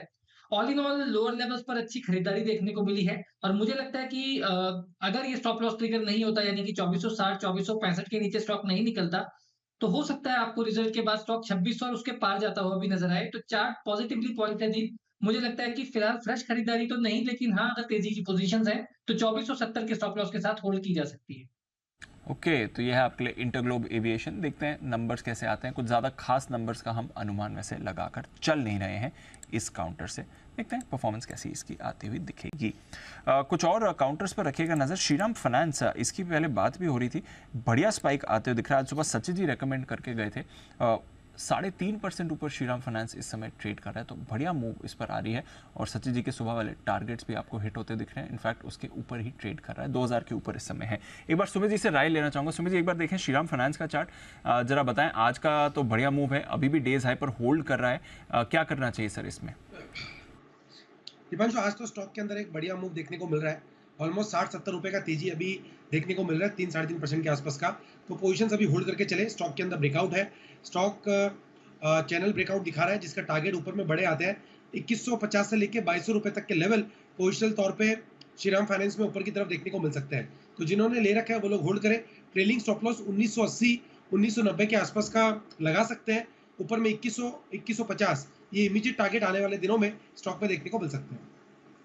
यह है आपके लिए श्रीराम फाइनेंस, यहाँ पर रखिए नजर। भारत डायनामिक्स, इसके भी नंबर्स जरा आपके लिए पुल अप करते हैं, और कुणाल जी आप तब तक चार्ट भी पुल अप कर लीजिए। शरद जी आपसे भी एक व्यू लेना चाहूंगा, क्योंकि डिफेंस स्टॉक्स पिछले कुछ महीने को फ्लेवर भी रहे हैं। रेवेन्यू ग्रोथ 15% की आपको आती हुई दिखी है। एबिटा 43% बढ़कर आया है। मार्जिन्स 18% से बढ़कर ऑलमोस्ट 22% पर आ गए हैं, और मुनाफा भी ऑलमोस्ट डबल हो गया है, 76 करोड़ से बढ़कर 147 करोड़ का मुनाफा आया है। तो बढ़िया नंबर्स आपके लिए भारत डायनामिक्स पर आते हुए दिख रहे हैं, और उसका इंपैक्ट भी स्टॉक में दिख रहा है। 4.5% ऊपर इस समय भारत डायनामिक्स ट्रेड कर रहा है। जरा कुणाल जी चार्ट पर राय दें, भारत डायनामिक्स नंबर्स के बाद अच्छा रिएक्शन। चार्ट पर ब्रेकआउट आता हुआ दीपांशु नजर आ रहा है। 1040 की एक हर्डल थी जिसको स्टॉक ने बड़े डिसाइसिवली अभी अभी पार किया है, और मुझे लगता है कि अगर कुछ समय और 1040 के ऊपर ये स्टॉक टिक जाता है तो फिर इसमें 1100 सवा 1100 के लेवल्स आपको देखने को मिलेंगे। काफी समय से स्टॉक म्यूटेड रहा है, तो इसमें जो ब्रेकआउट है इसके बाद मुझे लगता है कि एक अच्छा मूव आना चाहिए। तो 1040 के ऊपर अगर आज बंदी होती है तो 1125 के टारगेट के लिए मेरी राय में बिल्कुल बाय करके चलना चाहिए। ओके, ये है आपके लिए भारत डायनामिक्स। शरद जी कोई व्यू सर? डिफेंस स्टॉक्स वैसे भी बाजार का फ्लेवर रहे हैं, और नंबर्स अच्छे दिख रहे हैं भारत डायनामिक्स की, ऑपरेशनल परफॉर्मेंस भी बढ़िया रही है सर। मुझे लगता है जिस टाइप की कंपनी की ऑलरेडी प्रोडक्ट प्रोफाइलिंग है, आने वाले समय में भी ग्रोथ पार्ट जो अपॉर्चुनिटीज है वो सबके लिए काफ़ी बड़ी निकल के आएंगी, कोई भी डिफेंस कंपनी हो। ज़्यादातर ऑर्डर बुक्स में आप ऑर्डिनरीली उम्मीद कर सकते हैं कि यहाँ से ऑर्डर बुक्स 2-2.5 गुना हो जाएंगी। थोड़ा लंपी रह सकता है, बस ये प्रॉब्लम रह सकती है डिफेंस में, बट अदरवाइज मुझे लगता है जो इनका प्रोडक्ट प्रोफाइल ऑलरेडी अप्रूव्ड है और जो पाइपलाइन है वो भी काफ़ी स्ट्रॉन्ग है। उसके अलावा एक्सपोर्ट वगैरह एक एडिशनल अपॉर्चुनिटी है। डोमेस्टिक लेवल पे भी जैसे जैसे ऑफसेट क्लॉज और जोर से ट्रिगर होता है, मुझे लगता है और ज़्यादा प्रोडक्ट्स उसके बास्केट में आएंगे, और भारत डायनामिक्स को वो एडवांटेज रहनी चाहिए। रिसेंट जो करेक्शन आई है उसके बाद मेरे हिसाब से वैल्यूएशंस भी अट्रैक्टिव है। तो अगर फॉरवर्ड ग्रोथ के हिसाब से मैं 25 के आसपास का मल्टीपल, 20-25 का भी मल्टीपल लेके चलूं, तो हम लोग 1300-1350 रुपए के लक्ष्य के हिसाब से सोचते हैं कि भारत डायनामिक्स एक काफ़ी बढ़िया इन्वेस्टमेंट है लेवल्स पे। भारत डायनामिक्स, और इस पे एक इंटरेस्टिंग खबर भी आ रही है, स्पेस रिलेटेड कारोबार में भी जाने के लिए तैयार हो रही है कंपनी।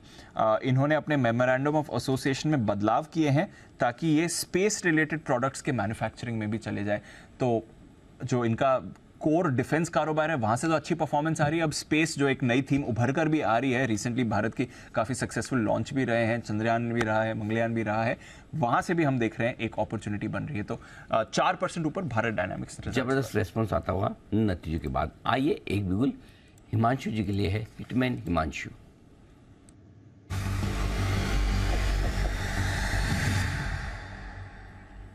बताएं सर। सर बिकवाली की राय है और बेचना है बजाज फिनसर्व को। अनिल जी, दोनों ही आज ये चोला फाइनेंस की अभी हमने बात की थी, उसमें वीकनेस है, और बजाज ट्विंस में भी बजाज फाइनेंस, बजाज फिनसर्व में आज इनफैक्ट पिछले 2-3 दिनों से एक अच्छी वीकनेस देखने को मिल रही है, और बजाज फिनसर्व में क्लियर कट एक हेड एंड शोल्डर टॉप बनने की तैयारी है, और अगर ऐसा होता है जो कि 1530 रुपए के नीचे कंफर्म होगा, तो मेरा मानना है कि स्टॉक में 100 से 150 रुपए तक की गिरावट आते हुए नजर आ सकती है। तो बजाज फिनसर्व के फ्यूचर्स में शॉर्ट पोजीशंस इनिशिएट करके चलने की सलाह रहेगी। स्टॉप लॉस के तौर पर 1570 रुपए के ऊपर का स्टॉप लॉस लगाना है। पहला टारगेट 1515 रुपए, दूसरा टारगेट 1500 रुपए। ये दोनों टारगेट्स मुझे लगता है कि अगले हफ्ते में आते हुए नजर आ सकते हैं। आज के मजबूत बाजार में दोनों ही बजाज फिनसर्व और बजाज फाइनेंस दोनों ही आपको कमजोर नजर आएंगे। आइए एस्कॉर्ट्स के रिजल्ट पर डालते हैं नजर, कैसे रहेंगे अनुमान के साथ तैयार है आशीष, बताएं। सर अच्छे नतीजे देखने को मिलेंगे। सिर्फ एक सेगमेंट ऐसा है जहां पर अगर आप देखें तो थोड़ी सी अनइवन वॉल्यूम ग्रोथ आपको देखने को मिल सकती है, लेकिन बाकी के कंस्ट्रक्शन व्हीकल्स में देखें तो ग्रोथ काफ़ी अच्छी है। और रियलाइजेशंस की भी बात की जाए तो 5% की बढ़त यहाँ पर आपको देखने को मिलेगी। अब सारे नंबर्स आपको बताता हूँ। पिछले साल के मुकाबले रेवेन्यू में है करीब 8% की बढ़त। जो आंकड़ा हम एक्सपेक्ट करके चल रहे हैं वो 2030 करोड़ का है। कामकाजी मुनाफे की बात की जाए तो ग्रोथ काफ़ी अच्छी है, 64% की ग्रोथ यहाँ पर देखने को मिल सकती है, क्योंकि जिस प्रकार से मैंने बताया कि रियलाइजेशंस काफ़ी इंप्रूव हुए हैं, तो इसका फायदा इस तिमाही के दौरान आपको देखने को मिलेगा। 152 करोड़ से बढ़कर 250 करोड़। और मार्जिन की बात की जाए तो ठीक ठाक बढ़िया एक्सपांशन, 8% से बढ़कर करीब 12% के मार्जिन आपको देखने को मिल सकते हैं। टोटल मुनाफे में अगर आप देखें तो पिछले साल 73 करोड़ का जो है एक्सेप्शनल आइटम था, तो अगर अनएडजस्टेड बेसिस पर देखें तो आंकड़ा तो बहुत ही शानदार लगेगा, 88 करोड़ से बढ़कर करीब 220 करोड़। लेकिन एडजस्ट करके देखें तो 143 करोड़ से बढ़कर 220 करोड़, यानी तभी भी अगर आप देखें तो ग्रोथ काफ़ी अच्छी है। 54% के आसपास की ग्रोथ ट्रांसलेट होती है। तो अच्छे नतीजे आएंगे एस्कॉर्ट्स कुबोटा से। अच्छे नतीजे आएंगे एस्कॉर्ट्स कुबोटा से, बट अच्छे नतीजे आ चुके हैं जोमैटो से। और इस समय की हेडलाइन जोमैटो की ये रहेगी कि घाटे से मुनाफे में आ गई कंपनी। 6% का उछाल आपको चार्ट पर दिख रहा है। कुणाल जी आप चार्ट तो ऑब्वियसली पुल अप कर लीजिए। शरद जी आपसे भी व्यू लूंगा, अनिल जी आपसे भी बात करेंगे, क्योंकि घाटे से मुनाफे में आ गई है जोमैटो। 36 करोड़ का ये मुनाफा है, बट 251 करोड़ के घाटे के मुकाबले आपको 36 करोड़ का मुनाफा आते हुए दिख रहा है। तो बढ़िया ये फिगर जोमैटो के लिए आपके सामने आते हुए दिखेगा। और इसकी वजह से थोड़ा एक्शन भी अब आपको काउंटर में आते दिख रहा है। 6% की मूव इस पर दिखेगी। घाटे से मुनाफे में आ रही है जोमैटो। रेवेन्यू यहाँ पर जबरदस्त ग्रोथ दिखी है। आपको 1660 करोड़ का रेवेन्यू आपके लिए बढ़कर 2848 करोड़ का आते हुए दिख रहा है। ऑलमोस्ट 80% ग्रोथ यहाँ पर रेवेन्यू में आपको आती दिख रही है। जबरदस्त आंकड़ा आया है जी। रेवेन्यू ग्रोथ देखिए और आप घाटे से मुनाफे में आते हुए देखिए। ऑपरेशनल परफॉर्मेंस भी देखेंगे, बट सबसे बड़ी हेडलाइन तो ये है कि फाइनली मुनाफा आ गया सर। दीप पिछली बार एडजस्टेड लेवल पर थोड़ा सा काम का एबिटा लेवल पर था। एग्जैक्टली अंदाजा ये था बाजार का कि शायद मार्च 2024 तक इस फाइनेंशियल ईयर के अंत तक प्रॉफिट आएगा। लेकिन आपको याद होगा शायद मेरे ख्याल से जोमेटो के फाउंडर दीपेंद्र गोयल साहब ने एक ही इंटरव्यू दिया है, वो हमें दिया था, और उन्होंने उस इंटरव्यू में जो बड़ी बात कही थी 2.5 साल में हम उतना प्रॉफिट करेंगे जितना आज हमारा रेवेन्यू होता है। उनका रेवेन्यू होता था 1000 करोड़ का। उन्होंने कहा कि लॉस वाली कंपनी ये कहेगी 2.5 साल में हम उतना प्रॉफिट करेंगे, और वो अब नतीजे में आता दिख रहा है। अब धीरे धीरे सबको भरोसा होगा, इसलिए हम 50 रुपये से लगातार स्टॉक को रिकमेंड कर रहे हैं। और मुझे लगता है कि अभी भी ये स्टॉक बिल्कुल भी आपको बेचने के बारे में सोचना नहीं चाहिए। ये दमदार परफॉर्मेंस है हर एक पैरामीटर। टॉप लाइन देखिए, रेवेन्यू लेड ग्रोथ। अगर आप है ना बहुत तेजी के मार्केट में है, अनाप शनाप पैसा स्टार्टअप्स में जाता है, न्यू एज कंपनीज में जाता है, जहाँ वैल्यूएशन सिर्फ टॉप लाइन के बेसिस और कस्टमर एक्विजिशन के नंबर्स के हिसाब से होते हैं, तो वो देख लो। और अगर आप पुराने जमाने के इन्वेस्टर सिर्फ प्रॉफिट देखकर इन्वेस्ट करना चाहते हैं, तो वो देख लो, तो प्रॉफिट भी आ गया है। सो आई थिंक जोमेटो एक क्लियर कट लीडिंग एग्जाम्पल है कि नए ज़माने की कंपनियां किस तरह से नुकसान और कैश बर्न करने के बजाय ग्रेजुअली अपना रास्ता प्रॉफिट की तरफ तय करती। तो आई थिंक इस स्टॉक को दीप मेरे ख्याल से अभी भी 2 साल के व्यू से होल्ड करके रखना चाहिए। और जब तक कि मेरे जैसे सारे लोग जोमेटो वगैरह से इनसे खाना वाना मंगवाना शुरू न करें, तब तक इनके पास अभी भी बिजनेस बढ़ाने का बहुत स्कोप है। हमने अभी तक यूज़ नहीं किया। अभी तक मैंने नहीं किया, मतलब मैंने अभी तक शुरू नहीं किया। कुछ भी नहीं। मैं ऑनलाइन वाला आदमी, कॉमर्स नहीं कर रहा है। अगर जब भी होते तो हम बच्चों को बोलते थे कर ले, बट मैंने नहीं किया अभी तक। हाँ, मैं तो थोड़ा ये भी है कि टाइम भी कम होता है अपने पास में, तो थोड़ा वो भी रीज़न है। बट फिर भी मतलब कभी ऐसा लगा नहीं कि नहीं कर रहा है सर। आई एम श्योर कुछ लोग और भी होंगे ऐसे जिन्होंने नहीं किया, तो लाइक इसका मतलब है कि अभी भी स्कोप बहुत है। जैसा है ये है।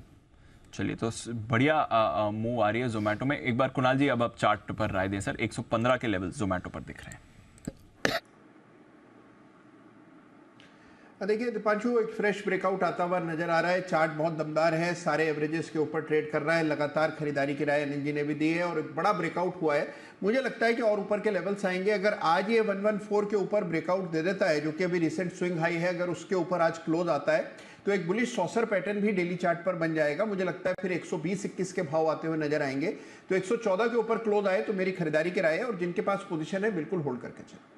बिल्कुल। और रिसेंटली हमारे रेडार पर भी रहा है जी, मुझे याद आ रहा है 5 अक्टूबर को जब प्लेयर ऑफ द टूर्नामेंट हमने लिया था वर्ल्ड कप के लिए, तो हमारे 3 एक्सपर्ट्स ने उस दिन प्लेयर ऑफ द टूर्नामेंट ऐसे चूज किया था। सेठी साहब का थी, आशु सर की थी और सुधीर शाह साहब ने प्लेयर ऑफ द टूर्नामेंट। बिल्कुल ठीक बात है। तो वहां से आपका तो ऑफ कोर्स काफी टाइम से इस पर भरोसा बना हुआ है, काफी लोअर लेवल से बात कर रहे हैं आप, 40-45 के लेवल से आई थिंक पहली बार जब बिल्कुल आइडेंटिफाई किया था। 50 के नीचे से रिकमेंड कर रहे हैं और अपना टारगेट 120-125 का था ही, ग्रेजुअली जो वहां तक पहुंच ही गए हैं। ये टारगेट तब था जब 70 रुपए का भाव था। यस, मेरे ख्याल से इसको अब क्या टारगेट छोड़ के आप रखिए, 150 रखिए, थोड़ा टारगेट हर क्वार्टर के रिजल्ट के साथ साथ टारगेट बढ़ाते रहें। तो अभी 150 का टारगेट मान के चलें, फिर और रिव्यू करेंगे। बिल्कुल, हर लेवल पर खरीदारी की राय आई है। एक बार देख भी लेते हैं पहले क्या सलाह दी गई थी जोमेटो पर अनिल जी की तरफ से। अब हम बेरिश नहीं है इन सारे स्टॉक पे, अब हमें लगता है सही वैल्यूएशन पे है। तो आई थिंक अब यहाँ पर नीचे के लेवल में आपको, चाहे वो जोमेटो हो, पॉलिसी बाजार हो, नायका हो, आपको नीचे के लेवल पे अब पैनिक करके बेचना नहीं है, बल्कि पैनिक में मिले तो खरीदना है, होल्ड भी करना है और खरीदना भी। यहाँ पे भी हाँ, इसे भी आप पार्शियली मेरी बर्थडे पिक के तौर पर मान के चल सकते हैं। ये 2-4 रुपए के लिए नहीं, यहाँ से 100 और 120 रुपए तक के टारगेट के लिए जोमेटो आपके पोर्टफोलियो में होना चाहिए। और बेस्ट एंट्री पॉइंट अब है, अगर 60-62 रुपए के आसपास कभी भी बाजार की मूव की वजह से खराब हो, नीचे हो, या फिर इसको ऐसा करो कि आप टुकड़ों में खरीद ले, 10-10% की SIP कर लीजिए, वाइडली हेल्ड। ऐसा नहीं कि सबके पास से जितना चाहो आप खरीदो, जितना चाहो बेचो, फुल लिक्विड विदाउट FNO। हाँ, ये भी विदाउट FNO कमाल करेगा ये स्टॉक, किसी न किसी दिन आएगा इंडेक्स में। आएगा। मेरे को तो वही स्टॉक पसंद है जो फ्यूचर में इंडेक्स में आने वाले बने। वैसे इस पे जो आपने प्रेडिक्शंस की हैं वो सही रही हैं। साल की शुरुआत में आइडेंटिफाई किया था 60 रुपए में, तो वहां से देखें तो आज ऑलमोस्ट डबल हो गया, 115 ऑलमोस्ट डबल हो गया। बर्थडे पे आपने कहा खरीदिए, बोर्ड प्रेडिक्शन और कि शायद फ्यूचर में इंडेक्स स्टॉक भी हो सकता है। और जो परफॉर्मेंस आई है, आपने तो ऑफ कोर्स गोयल साहब से बात भी करी थी, जबरदस्त सर। जब से मैंने एकमात्र मेरा ऐड किया है जोमेटो के लिए किया था, कमर्शियल नहीं था, लेकिन तब से स्टॉक ने पीछे मुड़ के नहीं देखा। मतलब वहाँ से गजब का परफॉर्मेंस। मुझे भी अभी देखा तो ध्यान है, अच्छा इतना स्ट्रांगली बोला था। लेकिन ये होता है कि जिस समय हम बोल रहे थे हमें भी नहीं पता होता कि हम, क्योंकि वो अंदर से जो भावना होती है ना, वही शब्दों में निकल के आती है। और शायद दर्शक उस भावना को समझ लेते हैं, तभी वो होल्ड भी कर पाते हैं। तो इसलिए आप देखिए ना, अगर अभी तो साल खत्म नहीं हुआ है, 10 महीने में अगर आपका स्टॉक डबल हो जाए, और क्या चाहिए? और फुल लिक्विड, मतलब लाखों शेयर खरीदिए, लाखों शेयर बेचिए आराम। जिस लेवल पे आपको चाहिए, जिस लेवल पे जितना खरीदना है बेचना है, एंट्री एग्जिट इजी है, ऐसा नहीं कोई लिक्विड स्टॉक है। Correct sir, wonderful, very nice. चलिए, तो ये new age companies I think इसी से शुरू हुआ था, बाकी न्यू एज कंपनीज पर भी यहाँ। फिर हमने उसके बाद जब पेटीएम का बायबैक अनाउंस हुआ था, तो याद है 535 रुपए में पेटीएम भी हमने कहा था कि 800,000 होने की तैयारी में। एब्सोल्युटली। और मैं अभी भी बोलता हूँ, पेटीएम अगर किसी के पास है तो बिल्कुल सोचना नहीं चाहिए बेचने के बारे में। ना, बिल्कुल नहीं। जब अच्छा समय, खराब समय शुरू हुआ था तब तो खरीदा है, जब अच्छा समय शुरू हो रहा तब बेचोगे तो कैसे चलेगा? बिल्कुल ऐसा थोड़ी बनेगा। एग्जैक्टली। तो ये सही वैल्यूएशन पे आपको समझ में आए, इनको पकड़ के रखिए, अभी जल्दबाजी में बेचना मत। बिल्कुल, जल्दबाजी में बेचना मत, और रखिए नजर पेटीएम पर भी, एंड ऑफ कोर्स जोमेटो, जिसकी शानदार परफॉर्मेंस आज आपको आती हुई दिख रही है। आइए एक और स्टॉक जिसकी शानदार परफॉर्मेंस की आपसे बात करनी है, क्योंकि आज इसने 600 का लेवल टच कर लिया है, और ये भी साल की शुरुआत में आपने आइडेंटिफाई किया था, और वो है DLF। एग्जैक्टली 600 का आज इसने हाई बनाया है सर, जबरदस्त फॉर्म में है। साल की शुरुआत में आपने ये स्टॉक आइडेंटिफाई भी किया था, उसके बाद ऑफ कोर्स कई और लेवल्स पर भी इस पर आपने राय दी है, बट 378 पर था साल की शुरुआत में, आज 600 का हाई इसने टच कर लिया। तो जो 3 टारगेट्स इस साल के लिए दिए थे वो हिट हो गए हैं, तीनों हिट हो गए। 450, 525, 600 आज हिट हो गया। चलिए, तो साल के तीनों टारगेट हिट हुए DLF में, और ये हमारा दूसरा ITC है। DLF मैं लगातार कह रहा हूँ, 250 रुपये से लगातार हम रिकमेंड करें हर एक भाव में। मेरे ख्याल से लास्ट हमने 350, 450 रुपये में रिकमेंड किया, करेक्ट? यस। मैं दीप ये कहना चाहता हूँ कि ये स्टॉक अगर 4 डिजिट में ना जाए तो क्या मजा है? 1000 प्लस का ये। तो अगला इमीडिएट टारगेट आपके लिए 800 रुपये का है, और उसके बाद 1000 रुपये तक के टारगेट के लिए होल्ड है। कभी कभी तो आपको लार्ज कैप्स में बढ़िया स्टॉक मिलते हैं जहाँ पर आप पैसा मल्टीप्लाई कर सकते हैं, नहीं तो लार्ज कैप्स में तो 10 से 15% सालाना रिटर्न के लिए आप खरीदते हैं। करेक्ट। लेकिन कुछ लार्ज कैप्स ऐसे सही समय पे आपके पकड़ में आते हैं जो कई सालों के कंसोलिडेशन से बाहर निकलते हैं। ITC ने भी वही हुआ, सेम DLF में भी यही हुआ, सेम टाटा मोटर्स में भी यही हुआ। कई सालों तक स्टॉक ने परफॉर्म नहीं किया, खाली कंपनी ने अपनी बैलेंस शीट चुस्त दुरुस्त की, बिजनेस मॉडल बराबर किया, और बिजनेस एनवायरनमेंट इनका फ्रेंडली हो गया, और ये टेक ऑफ का टाइम बना। करेक्ट। यही एग्जैक्टली ITC के बाद आपके लिए दोनों स्टॉक में हो रहा है, टाटा मोटर्स। इसलिए मैं कई बार दिग्गजों में ढूंढता रहता हूँ कौन सा ऐसा स्टॉक मिले जो 2 साल में डबल होने की ताकत रखता हो। साल में ना भी हो, 2 साल में, साल भर में हो जाए अपना नसीब है, लेकिन 2 साल में डबल हो जाए कोई दिग्गज स्टॉक टॉप 100 में से, वो भी अपने आप में कम नहीं। रियल एस्टेट में बहुत तेजी है, बहुत। आज अगर आप मुझे एक सेक्टर पूछो कौन सा इन्वेस्ट करना चाहिए, नंबर 1 पे रियल एस्टेट आता है। ज़बरदस्त मोमेंटम आ रहा है, देखिए परफॉर्मेंस भी शानदार है। DLF आपके लिए अच्छी मूव में, गोदरेज प्रॉपर्टीज, ओबरॉय रियल्टी, मैक्रोटेक, ये सारे काउंटर्स भी आपको अच्छी परफॉर्मेंस दिखा रहे हैं। चलिए बात करते हैं एक और स्पेस जो काफ़ी बजिंग है, और वो है आपके बैंक्स, स्पेशली PSU बैंक्स। देश का दिग्गज SBI कल नतीजों के साथ आने वाला है, मंडे को दिखेगा रिएक्शन। वरुण बताइए, इस बार SBI की परफॉर्मेंस कैसी रहेगी? ठीक ठाक रहेगी, कोई फायरवर्क्स आप एक्सपेक्ट ना करें इससे। वैसे भी अब इस लेवल पे इस कंपनी का प्रॉफिट पहुंच चुका है कि यहाँ से 8-8, 10-10% बढ़ना मुश्किल है। इसके लिए NII करीब 11% के आसपास की बढ़ोतरी होगी। मुनाफे में अगर आप देखेंगे तो 3% के आसपास की बढ़ोतरी होगी, 13,650 करोड़ पे ही आएगा। कारोबार में ग्रोथ अच्छी है, लोन ग्रोथ 12 से 13%, डिपॉजिट ग्रोथ 9 से 10% के आसपास होगी। ग्रॉस NPS, नेट NPS कम होकर आएंगे। नेट इंटरेस्ट मार्जिन में थोड़ी कमी हो सकती है, 3.33% से गिर के 3.1% पे आने का हम अनुमान लगा रहे हैं। कारोबार में ग्रोथ है, एसेट क्वालिटी में सुधार है, लेकिन ट्रेजरी इनकम जो है उसमें कमी आने का अनुमान है। थोड़ा बहुत PPOP यानी कि प्री ऑपरेशनल प्रॉफिट जो है उसमें कमी होने का अनुमान जो है वो लगाया जा रहा है। जाहिर सी बात है, इस कंपनी ने आपको याद होगा जो वेज रिवीजन किया था उसकी भी कहीं ना कहीं प्रोविजनिंग होगी, तो उसका भी इम्पैक्ट थोड़ा बहुत आपको इस कंपनी के नंबर्स में देखने मिलेगा। और साथ ही साथ जो इन्वेस्टमेंट ये कर रहे हैं उसके चलते भी ऑपरेशनल खर्च जो है उसमें बढ़ोतरी का अनुमान लगाया जा रहा है, जिसके कारण आप देख रहे हैं कि मुनाफे में करीब 2-3% के आसपास की बढ़ोतरी है। लेकिन हाँ, सबसे बड़ा बैंक सबसे ज़्यादा मुनाफा तो यही कमाता है, 13,650 करोड़ के आसपास कंपनी का मुनाफा आ सकता है। Okay, SBI। शरद जी, एक बार आपसे भी SBI पर राय तो लेनी है सर, जरा राय दें अपनी।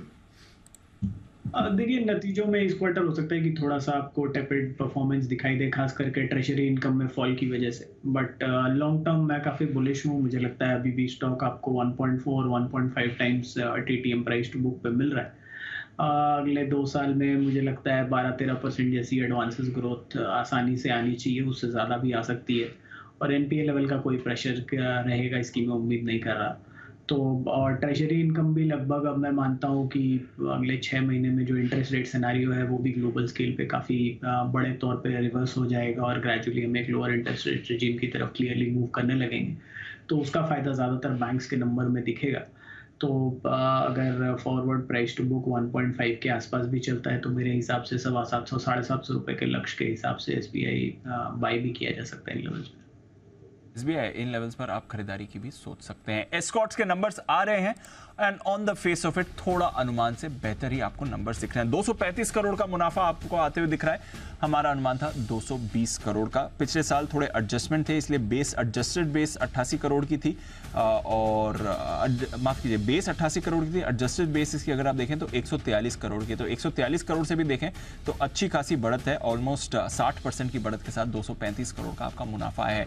2046 करोड़ का रेवेन्यू आंकड़ा आया है, एकदम अनुमान मुताबिक हमने अनुमान 2030 करोड़ का लगाया था, करीब 8% की रेवेन्यू ग्रोथ दिखी है। तो एज पर एस्टिमेट्स आपको आते हुए दिख रहे हैं एस्कॉर्ट्स के नंबर्स इस समय, बट अच्छी ग्रोथ दिखाई है कंपनी की तरफ से। हालांकि अक्टूबर में इनकी सेल्स अच्छी नहीं थी, बट पिछली तिमाही की जो परफॉर्मेंस है वो काफ़ी अच्छी आती हुई दिख रही है एस्कॉर्ट्स की तरफ से। मार्जिन फ्रंट पर भी हम अच्छे एक्सपेंशन की उम्मीद लगा रहे हैं, 8% के मार्जिन बढ़कर 12.25% के रहने चाहिए। देखते हैं ऑपरेशनली कैसी इनकी परफॉर्मेंस रही है। 65% की हम एबिटा ग्रोथ का भी अनुमान लगा रहे हैं। तो एस्कॉर्ट्स ये आपको एक्शन में भी दिख रहा है, नंबर्स के बाद हल्का सा स्पाइक आ रहा है चार्ट में। कुणाल जी, एक बार जरा देखें सर एस्कॉर्ट्स। देखिए दीपांशु, जिस तरह का अभी अभी इसमें एक बाउंस आता हुआ नजर आया है, मुझे लगता है कि स्टॉक में आपको और ऊपर के लेवल्स देखने को मिल सकते हैं। काफ़ी करेक्टेड स्टॉक है और एक मेजर एवरेज के पास कंसोलिडेट कर रहा है। 3000 के आसपास मुझे एक सपोर्ट नजर आता है, तो मेरी राय में एक पुलबैक बन सकता है जिसमें 3200 और 3300 के लेवल्स भी आपको आते हुए दिख सकते हैं। कोई खरीदारी की राय नहीं है, लेकिन जिनके पास पोजीशन है 3000 के स्टॉप लॉस से होल्ड करें। एबिटा आया है 260 करोड़ का, हमने अनुमान लगाया था 250 करोड़ का। तो अगेन 65% ग्रोथ के साथ आपका एबिटा आते हुए दिख रहा है। मार्जिन इनके आए हैं 12.6% के, हमने अनुमान 12.3% का लगाया था। तो सभी पैरामीटर्स पर अनुमान से थोड़े बेहतर नंबर्स आपको एस्कॉर्ट्स के आते हुए दिख रहे हैं और इसलिए स्टॉक भी एक्शन में है। डेज हाई पर इस समय ट्रेड कर रहा है एस्कॉर्ट्स, तो अच्छा ट्रेंड ये थ्रो अप कर रहा है। बट आइए फोकस है नतीजों पर। क्रॉम्पटन कंज्यूमर, इसके नतीजे आने वाले हैं। आशीष जरा बताइए यहाँ क्या करना है अनुमान। दीपांशु, थोड़े सुस्ती नतीजे देखने को मिल सकते हैं क्योंकि बटरफ्लाई गांधीमती के भी जो नतीजे आए थे थोड़े से कमजोर साइड पर ही देखने को मिले थे। अब टॉप लाइन की बात करें तो ग्रोथ है लेकिन सिर्फ 5% की, 1700 करोड़ से बढ़कर करीब करीब आपको 1790 करोड़ के आंकड़े देखने को मिल सकते हैं। कामकाजी मुनाफे की बात की जाए तो 7% की गिरावट देखने को मिल सकती है, यानी 193 करोड़ से घटकर करीब 180 करोड़। और मार्जिन में भी देखें तो थोड़ी सी गिरावट है, लेकिन मार्जिन में निराशा जरूर आएगी। 11.4% के एबिटा मार्जिन थे, इस बार घटकर अनुमान है कि करीब 10% तक आपको देखने को मिल सकते हैं। और मुनाफे में भी अगर आप देखें तो 12% की डी ग्रोथ है, 130 करोड़ से घटकर 115 करोड़, यानी हर लिहाज से अगर आप देखें तो नतीजे जो हैं क्रॉम्पटन के थोड़े कमजोर आएंगे। बिल्कुल, बटरफ्लाई गांधीमती का जो मर्जर होने वाला था वो भी अब शेयर होल्डर्स ने, माइनॉरिटी शेयर होल्डर्स ने इसके खिलाफ वोट किया है। शरद जी कवर करते हैं क्रॉम्पटन कंज्यूमर सर? जी, मुझे लगता है जिस तरीके की कंपनी की नीति है कि नए प्रोडक्ट्स में जिस तरीके से वो आने की बात कर रहे हैं, 3-4 वाइट स्पेसेस उन्होंने डिज़ाइन की है जहां वो एंट्री की बात कर रहे हैं, जो एग्जिस्टिंग मार्केट से काफ़ी बड़ी स्पेस है। इस क्वार्टर हो सकता है नतीजे उतने आपको उत्साहजनक नहीं दिखे, बट मैं ये मान रहा हूँ Q4 ऑनवर्ड्स आपको काफ़ी इंप्रूवमेंट दिखेगा। लगातार कंपनी ने नए प्रोडक्ट्स लॉन्च भी किए हैं और मुझे लगता है एक बड़ा ब्रेकआउट होगा जिस दिन कंपनी अनाउंस करती है किसी बड़े सेगमेंट में अपनी एंट्री को पूरे तौर पे। और जो स्पेसेस वो आइडेंटिफाई कर रहे हैं मुझे लगता है वो एग्जिस्टिंग बिजनेस से काफ़ी बड़े हैं, तो उसका फ़ायदा कंपनी को मिलना चाहिए। और लॉन्ग टर्म में वैल्यूएशन वाइज भी मुझे नहीं लगता कि यहाँ से बहुत एक्सपेंसिव ट्रेड्स पे वैल्यू हो रहा है। अगले 1-2 सालों में लगभग 25-30% जैसी ग्रोथ आसानी से आनी चाहिए बिना कोई बड़ा नया बिजनेस पकड़े भी। तो 10-12 रुपए की अर्निंग्स उस पर 30 का मल्टीपल आसानी से मिल जाना चाहिए। तो मुझे लगता है 350-350 रुपए तक के लक्ष्य के तो आसानी से आने चाहिए क्रॉम्पटन में। तो यह आपके लिए क्रॉम्पटन जहां पर आपको रखनी है नजर है नंबर्स के ही फोकस पर। अभी हम एसबीआई की बात कर रहे थे, अब बात करते हैं बैंक ऑफ बड़ौदा के, इसके भी नंबर्स आने वाले हैं। वरुण बताइए यहाँ पर कैसी परफॉर्मेंस रह सकती है, एसबीआई के मुकाबले यहाँ पर कैसा रहेगा, क्योंकि स्टॉक रिसेंटली बढ़िया एक्शन में और आज भी देखिए 2% ऊपर ही ट्रेड कर रहा है। तो नंबर्स एसबीआई से तो अच्छे आएंगे क्योंकि जाहिर सी बात है साइज इसका एसबीआई से थोड़ा कम है, तो ग्रोथ के जो अपॉर्चुनिटी बनती है वो थोड़ी ज़्यादा हो जाती है। एनआईआई 7.5% बढ़ेगा 10,950 करोड़, मुनाफा 14.5% बढ़ेगा 3,790 करोड़ के आसपास आएगा। ग्रॉस एनपीएस 3.51% से घट के 3.3, नेट एनपीएस फ्लैट रह सकते हैं। ग्लोबल नेम्स जो है थोड़ी कमी आएगी, 3.27% से गिर के 3.2% के आसपास आएंगे। एसेट क्वालिटी में सुधार रहेगा। ऑपरेशनल खर्च यहाँ पे भी बढ़ेंगे, उसका इंपैक्ट आपको थोड़ा बहुत मार्जिन पे देखने मिलेगा। कंपनी ने जो अपना क्वार्टरली अपडेट दिया था उसमें कुल कारोबार में 16% की बढ़ोतरी थी, डिपॉजिट्स में 14.5% के आसपास की बढ़ोतरी देखने मिली थी। इसके अलावा एडवांसेस 7.5% बढ़े थे। डोमेस्टिक रिटेल एडवांसेस अगर आप देखेंगे तो 22.5% के आसपास की बढ़ोतरी यहाँ पे देखने मिली। तो जो अपडेट कंपनी ने दिया था वो अच्छा था, उसके बेसिस पे हम अनुमान लगा रहे हैं कि ग्रोथ भी अच्छी रहने वाली है। बिल्कुल, और स्टॉक भी आपको अच्छा ही इस समय ट्रेड में दिख रहा है और एक्शन में भी आपको आते हुए दिख रहा है। हिमांशु जी एक बार जरा चार्ट्स भी देख लें सर बैंक ऑफ बड़ौदा की, बताएं क्या करना है इसमें। क्लोजिंग शो में जाते जाते लास्ट कॉल दिया था मैंने बैंक ऑफ बड़ौदा में बीटीएस से ट्रेड लेने का। स्टॉक आज 2% ऊपर है। मेरा मानना है कि स्टॉक 208-210 रुपए तक की मूव एक्सटेंड कर सकता है अगर लार्जली नंबर कोई बहुत बड़ा डिसअपॉइंटमेंट नहीं करते तो। हालांकि बड़ा मोमेंटम स्टॉक में तब आएगा जब ये स्टॉक 210-212 रुपए के ऊपर सस्टेन करना शुरू होगा, क्योंकि काफी समय से हमने देखा है कि 210 रुपए के ऊपर जाके थोड़ा सा सप्लाई ये स्टॉक फेस करता है। तो ऑल इन ऑल फिलहाल तेजी की पोजीशन में बने रहे। 210-212 का हर्डल अगर नंबर्स के बाद ये स्टॉक पार करता है तो मुझे लगता है स्टॉक में बड़ी तेजी मिलेगी और स्टॉक नए ऑल टाइम हाइज बनाने का पोटेंशियल रखता है। बैंक ऑफ बड़ौदा जहां पर आपको रखनी है नजर, एक्शन में आ रही है काउंटर, बढ़िया मूव इस पर आपको आती हुई दिख रही है। देखते हैं आगे कितना सस्टेन करता है। एक मूव एमसीएक्स के चार्ट में भी आपको आती हुई दिख रही है। एक बार जरा एमसीएक्स को पुल अप करिए। एक फ्रेश स्पाइक आ रहा है, 4.5% ऊपर है और डेज हाई पर ये ट्रेड कर रहा है। इस पर भी एक बार रखते हैं नजर। वैसे तो काफी रिसेंटली काफी चर्चा में रहा भी है। बंसी जी जरा देखेंगे सर एमसीएक्स का चार्ट क्या चल रहा है 2530 के लेवल्स।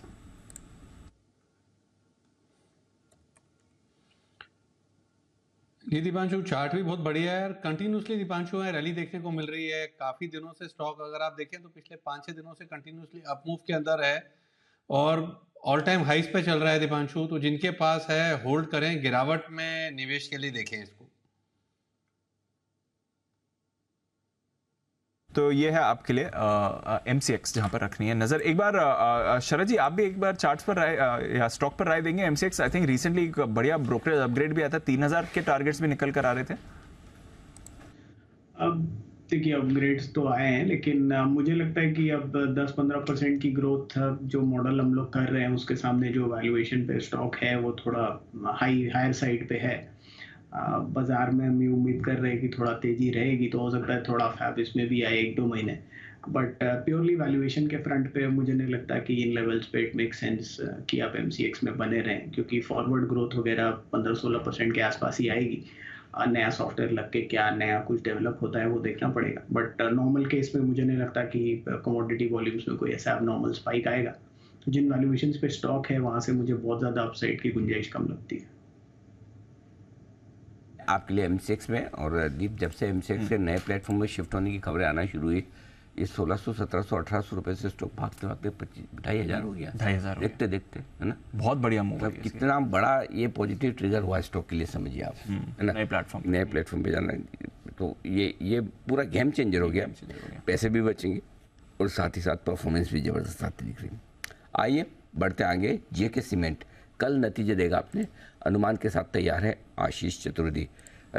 आशीष, छोटा सा सवाल, JK लक्ष्मी सीमेंट से बेहतर आएंगे नंबर या JK लक्ष्मी सीमेंट से कम?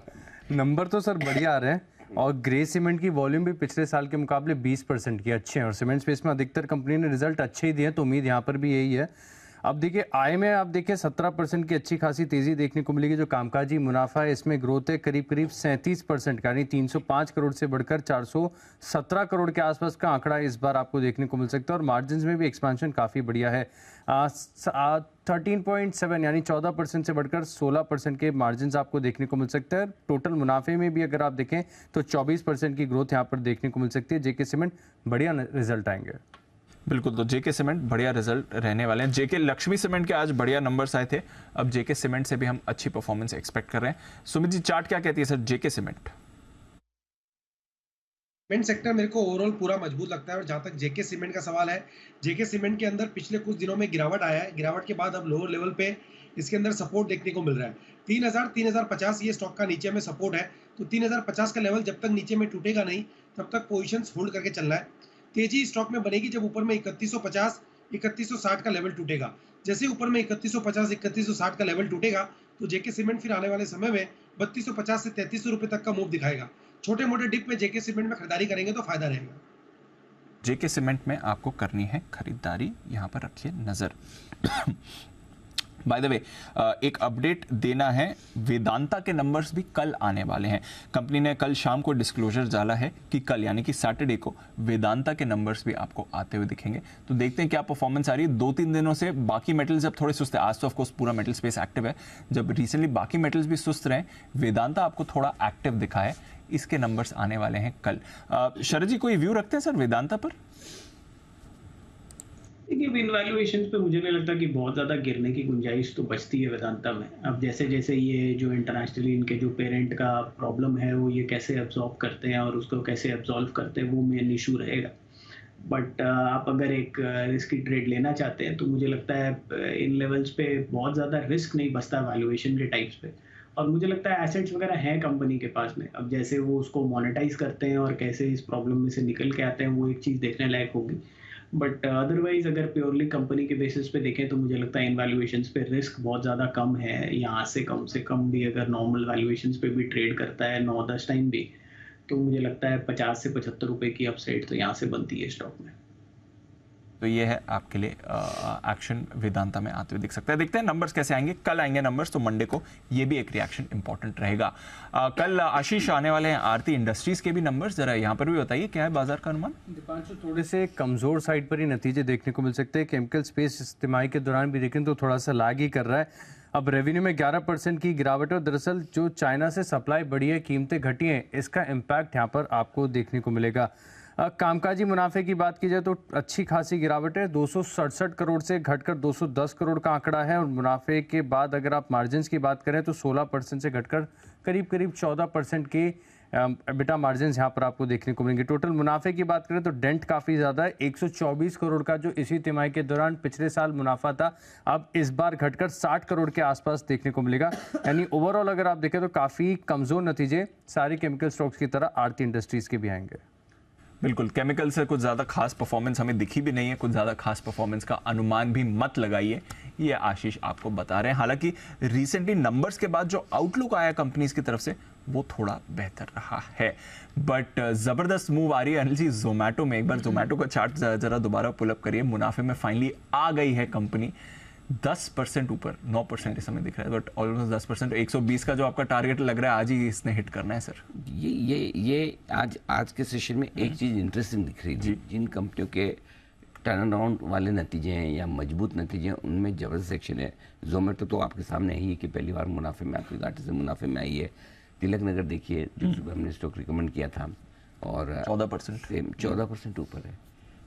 यानी कि मार्केट वो सेंस करना चाह रहा है कि कहाँ पर बड़ी स्टोरी बन सकती है या बन रही है, और वहीं पर आप देखिए बड़ा एक्शन आता हुआ दिख रहा है। तो ये और भी होंगे ऐसे इसी क्रम में बहुत सारे स्टॉक, लेकिन जो मेरे सामने आए हैं वो मैं आपको बता रहा हूँ। तो कुल मिलाकर बात यह है कि कई सारे कैश के स्टॉक्स ऐसे हैं जो इस वजह से अच्छे एक्शन में दिख रहे हैं कि कंपनियों ने डिलीवर करना, परफॉर्म करना शुरू किया। आज सुबह हमने जेके लक्ष्मी सीमेंट दिया था, आपको जानने को मैंने बोला कि सबसे बेस्ट रिजल्ट आया, सीमेंट के बेस्ट है। आप देखिए 11% स्टॉक अब ऊपर, और मुंह कब आया है? ये मुंह पिछले आधा पौने घंटे में है। यस, तो ऐसा नहीं है। आप तिलक नगर देखिए, आप जोमेटो देखिए, जेके लक्ष्मी सीमेंट देखिए, आपको सबको आराम से पार्टिसिपेट करने का मौका दे रहा है। अच्छा, दूसरा देखिए, इंडेक्स दिन के लो पॉइंट के आसपास है। निफ्टी 19,225 है, ये आज का लो है निफ्टी का। भले ही 100 पॉइंट अपने को ऊपर दिख रहा है अलग बात है, लेकिन आज के लो पे निफ्टी है और कैश के स्टॉक्स कहाँ जा रहे हैं। इसलिए अपने कल भी यही बात हो रही थी, आज भी ये रही कि वापस वही एक्शन आपको मिड कैप फोमो वाली फीलिंग आएगी, फोमो वाली फीलिंग जो वो हो रही है। इसलिए फिर मैं कहूँगा कि जल्दबाजी में, हड़बड़ी में बेचे नहीं, आप अपने आराम से, अगर स्टॉक में परफॉर्मेंस आ रही है, रिजल्ट्स अच्छे आ रहे हैं, तो वहाँ पर हड़बड़ी बिल्कुल भी नहीं करनी, ये ध्यान में। बाजार रिवॉर्ड करेगा, बाजार रिवॉर्ड करेगा।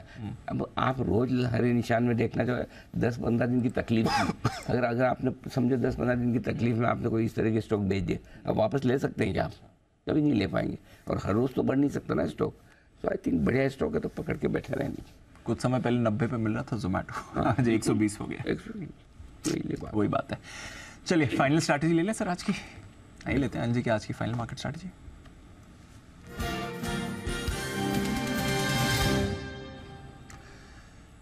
सर आज इंटरेस्टिंग होना चाहिए शाम का मार्केट एक्शन, बिकॉज अमेरिका में जॉब्स डेटा आने वाला है, एप्पल के नतीजों का रिएक्शन आने वाला है। तो क्या रिएक्शन आएगा अमेरिका में वो पता नहीं। नास्डैक फ्यूचर्स आपका 50 पॉइंट नीचे है, डाउ फ्यूचर्स एकदम फ्लैट है, यूरोप ठीक है, कच्चा तेल आपका ठीक है, एकदम फ्लैट है, रुपये आपका जरूर कमजोर है। 2 पैसे अगर रणजी रुपये यहाँ से गिर गया तो रिकॉर्ड लो हो जाएगा, तो ऑलमोस्ट रिकॉर्ड लो पर है रुपया, एक बस नेगेटिव है। 2 पैसे में क्या बड़ी बात, आप खुद इतना तो संभाल सकते हो। कोशिश पूरी है सर, आखिरी 10 मिनट है, कोशिश रहेगी आज नहीं हो, बट 83-25 हो, 83-30 हो, काफी टाइम से इसी लेवल पर दिख रहा है, एक साइकोलॉजिकल लेवल है। करेक्ट, बाकी ठीक है तो लाइफ टाइम लो पे ही चल रहा है। हाँ, एक हिसाब से तो चल रहा है, वो 1 पैसा ऊपर नीचे। मैं 20,200 और 19,200 में ज़्यादा फर्क नहीं समझता निफ्टी में, तो ये तो 43-27 और 43-30 में क्या फर्क है? सॉरी 83-27। एनीवे, जहाँ तक क्लोजिंग स्ट्रेटजी का सवाल है, 2 चीज़ें करनी है। जो पोजीशन आपकी लॉन्ग पोजीशन है उसे होल्ड करनी है। 19,200 के ऊपर अच्छी क्लोजिंग मिल रही है और ये क्लोजिंग अच्छी है, होल्ड कर सकते हैं। 19,100 का पुट चाहे तो खरीद ले, वीकेंड सेशन है, 2 दिनों से अमेरिका काफ़ी कूदा है, हो सकता है थोड़ी बहुत प्रॉफिट बुकिंग आ भी जाए, तो हेजिंग करके जरूर जाएं, क्योंकि इजराइल हमास वाला भी मामला है। बीच में वो मैं एक खबर वो भी सुन रहा था कि हिजबुल्ला एक और कोई ऐसा संगठन है जो उनके कमांडर वो भी भाषण देने वाले हैं। भाई साहब वे अच्छा तो बोलेंगे नहीं, कोई जनरल पावेल तो है नहीं कि कोई बढ़िया बोलेंगे। सही बात। इसलिए क्या है, थोड़ी पोजीशन अगर आपकी है, छोड़ो मत, मैं ये नहीं कह रहा कि छोड़ो, लेकिन हेजिंग जरूर कर लेना या रिस्क मैनेजमेंट करके जाइए। बैंक निफ्टी में भी 43,300 के ऊपर की क्लोजिंग बहुत बढ़िया है, कोई दिक्कत नहीं। 43,000 का पुट लेकर आप होल्ड कर सकते हैं। शॉर्ट साइड पे है, मेरा आज का स्टॉप लॉस 19,250 था क्लोजिंग बेसिस पे, उसका जस्ट थोड़ा सा नीचे बंद हो रहा है। तो आपकी श्रद्धा पर है, अगर आपको रिस्क ज़्यादा लगती है काट लें, नहीं तो एक दिन और इंतज़ार कर लें। बैंक निफ्टी का भी स्टॉप लॉस सिमिलर वही सिचुएशन है। अगर कम रिस्क रखनी है तो आप शॉर्ट काट के जाएं, ज़्यादा से ज़्यादा एक दिन और इंतजार करें। वीकेंड सेशन नहीं होता, मैं आपको पक्का बोलता काट लीजिए। वीकेंड सेशन है, एक दिन और इंतजार करना चाहे तो कर लीजिए। बट ओवरऑल रुझान तेजी की तरफ है। इन सबसे हट के मिड कैप स्मॉल कैप शेयरों में कोई पोजीशन है, ये मत सोचिएगा आज ये 10% बढ़ गया, आज ये 8% बढ़ गया, आज इतना बढ़ गया इसलिए मैं प्रॉफिट बुक कर लूँ, ना, ये बात सही है। होल्ड, बिल्कुल होल्ड, बिल्कुल होल्ड करना नहीं है, घबराना नहीं है। डिप आते रहेंगे, बाजार में छोटा मोटा करेक्शन आता रहता है, बट बड़ी मूव ऐसे ही पकड़ी जाती है। जोमेटो आज का एक प्राइम एग्जाम्पल आपके लिए बन रहा है। जय ठक्कर भी हमारे साथ जुड़ चुके हैं आखिरी कुछ मोमेंट्स के लिए, आइए करते हैं उनका स्वागत। कैश का ऑप्शन,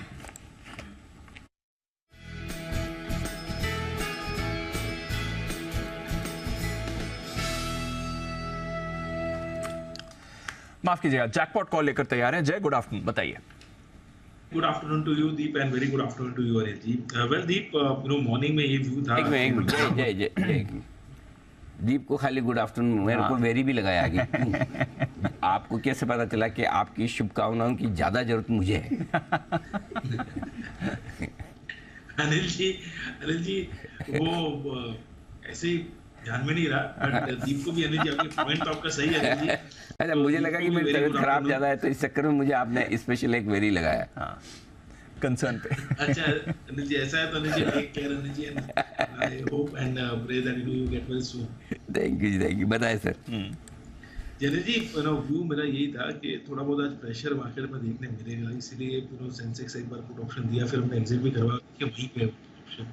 सो ना अप एंड डाउन ज़्यादा कुछ मूवमेंट आया नहीं, आज साइडवेज हो गया मार्केट। एंड फिर आफ्टर दैट बैंक निफ्टी पर एक कॉल दिया था, उसमें अभी भी भले रहे, बस बैंक निफ्टी में इतनी वीकनेस नहीं है जितनी सेंसेक्स में थी, तो मोर और लेस साइडवेज एक मार्केट रहा नहीं जी। सो सिंस बैंक निफ्टी का ऑलरेडी कॉल ओपन है, तो उसी के साथ रहने की मेरी एक रिकमेंडेशन है कि मैं एक व्यू है as far as index option है कंसर्न। एंड जैकपॉट में जी गोदरेज कंज्यूमर प्रोडक्ट्स फ्यूचर्स यहाँ पे खरीदने की सलाह 1020 ये भाव पर ये ट्रेड कर रहा है। 1020 गोदरेज कंज्यूमर प्रोडक्ट्स, इसको खरीदे। यहाँ पे स्टॉप लॉस होगा 995 का, टारगेट ऊपर में बनता है 1050 1065। सो 1050 1065 ये दो टारगेट्स के लिए गोदरेज सीपी फ्यूचर्स ये खरीदारी करने की सलाह है। बहुत ही बढ़िया एक फॉलिंग चैनल में से ब्रेकआउट है with the bullish crossover range indicators. यह है आपके लिए गोदरेज कंज्यूमर, यहाँ पर करके चलें खरीदारी। और कल इसकी भी हम बात कर रहे थे, अब तक एफएमसीजी के बेस्ट नंबर्स जो अनिल जी कह रहे थे गोदरेज कंज्यूमर के ही आए थे। कल स्टॉक ऑफ द डे था, बिल्कुल अच्छा मूव आया था। आज जय के भी रेडार पर आ रहा है। Anil ji, recently recommended stocks में कुछ ज़्यादा ही बड़ी तेज़ी आती हुई दिख रही है सर, ज़बरदस्त मोमेंटम इनका सभी काउंटर्स ने दिखाया। आज के तो खैर स्टार रहे हैं, टाटा मोटर्स देख लीजिए, जेके लक्ष्मी सीमेंट देख लीजिए, सुबह रत्नामणि मेटल्स में अच्छी मूव आ रही थी। आपके लिए तिलक नगर इंडस्ट्रीज़ है, जोमेटो तो ऑल टाइम फेवरेट रहा है इस साल का। बाहर से अपडेट भेजें, अरमान कहने कि 120 का टारगेट हासिल हो गया हमारा। 120 का टारगेट, 119.90 का आज हाई बनाया, बन गया तो वो वाला टारगेट तो आ गया। लेकिन अरमान को साथ में बता दूं, रिवाइज भी कर दिया है टारगेट। हमने 150 के नए टारगेट के लिए जिनके पास है होल्ड करना है। बिल्कुल, चलिए ये है आपके लिए जोमेटो। टाटा मोटर्स की भी जो मैं बात कर रहा था, एक बार देख लेते हैं इस पर आपको क्या सलाह दी गई थी। आज शानदार परफॉर्मेंस इस काउंटर में भी आपको आती हुई दिखी है। इंडिया का साइज बिजनेस के हिसाब से टाटा मोटर्स हमारा टेस्ला है। इलेक्ट्रिक व्हीकल के मामले में जो लीडरशिप लेकर सबसे आगे बढ़ रहा है। सिंपल से इसमें फॉर्मूला ही है, जितना ज़्यादा आप रखेंगे उतना ज़्यादा रिटर्न मिलेगा। अगले फाइनेंशियल ईयर में हमें लगता है कि full fledge Tata motors firing on all cylinders. अगला साल जो होगा वो इनके लिए बहुत बढ़िया होगा। टारगेट जो रखने 550 से लेकर 700 रुपए के दो टारगेट के लिए आपको टाटा मोटर्स में निवेश करना है।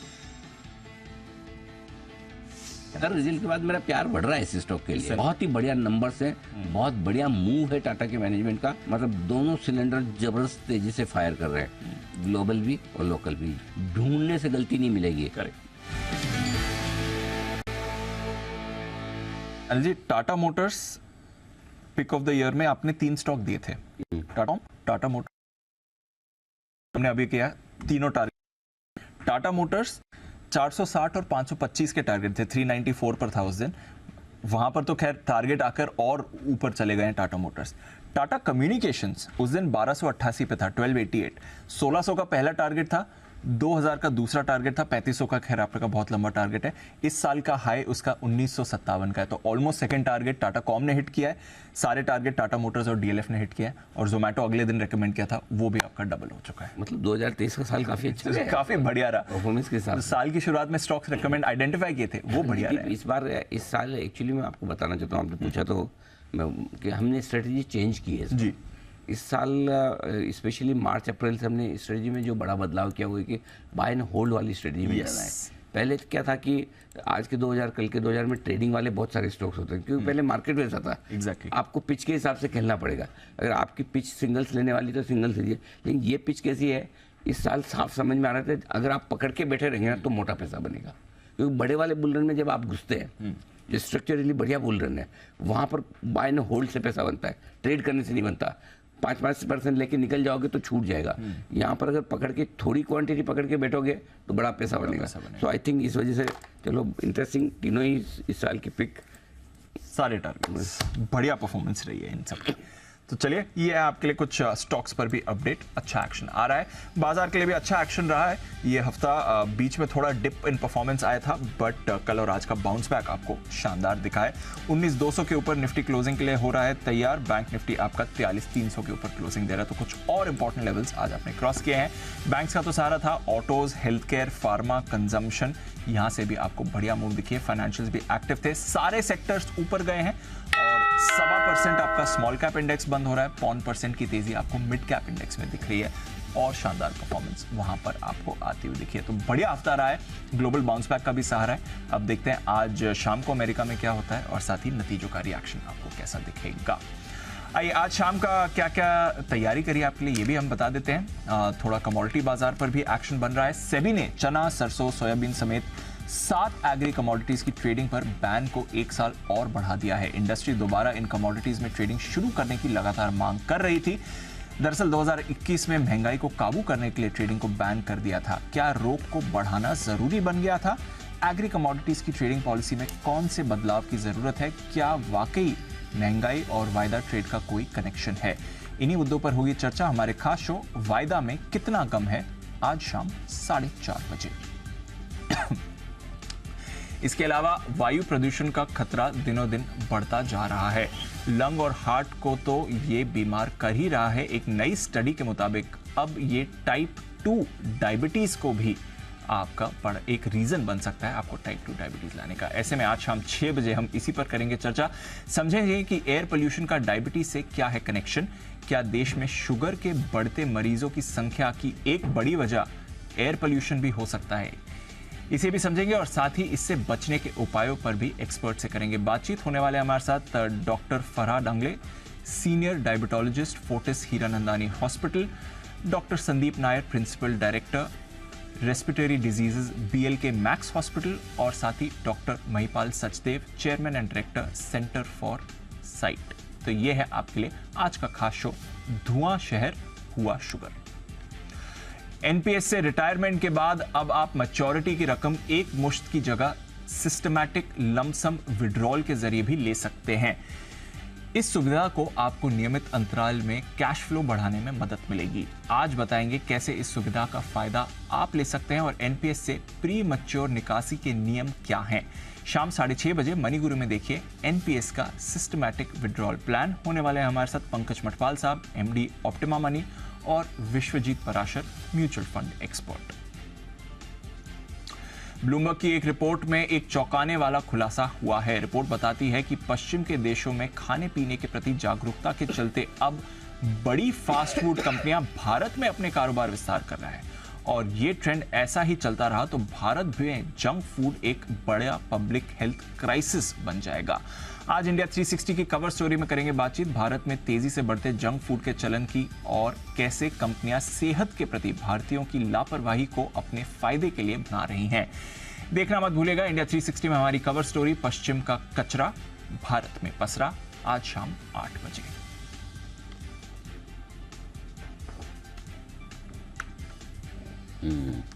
ये तो दीप तब होना चाहिए हमारे यहाँ की भी समोसे और कचौरी अगर हम वहाँ जाके वो खाए तो फिर हम भी उनका पिज्जा पास्ता वगैरह मंगाए। सही बात है, गिव एंड टेक दोनों बराबर हो। एनीवे, चलिए तो आज ये शाम के सारे कार्यक्रम आपको जरूर देखने हैं। विदा लेने का वक्त है। हमारे सभी मेहमानों का विशेष धन्यवाद। आज हम आपको इस शो के अलावा साप्ताहिक धन्यवाद भी देना चाहते हैं, पूरे हफ्ते वाला। कुणाल जी, राकेश जी, शरद जी, सुमित जी, हिमांशु जी और जय ठक्कर साहब, आप सबका बहुत बहुत शुक्रिया आज हमारा साथ देने के लिए।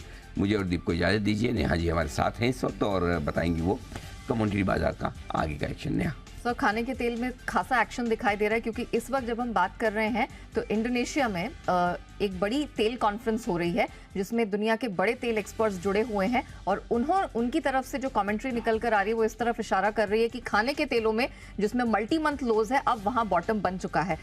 अब समझने वाली बात यह है कि क्या यहां से खाने के तेलों में तेजी आएगी, क्यों आएगी, कितनी आएगी, किस बेसिस पर आएगी और क्या कह रहे हैं एक्सपर्ट्स, ये सब हम आपको बताएंगे कमोडिटी सुपरफास्ट में।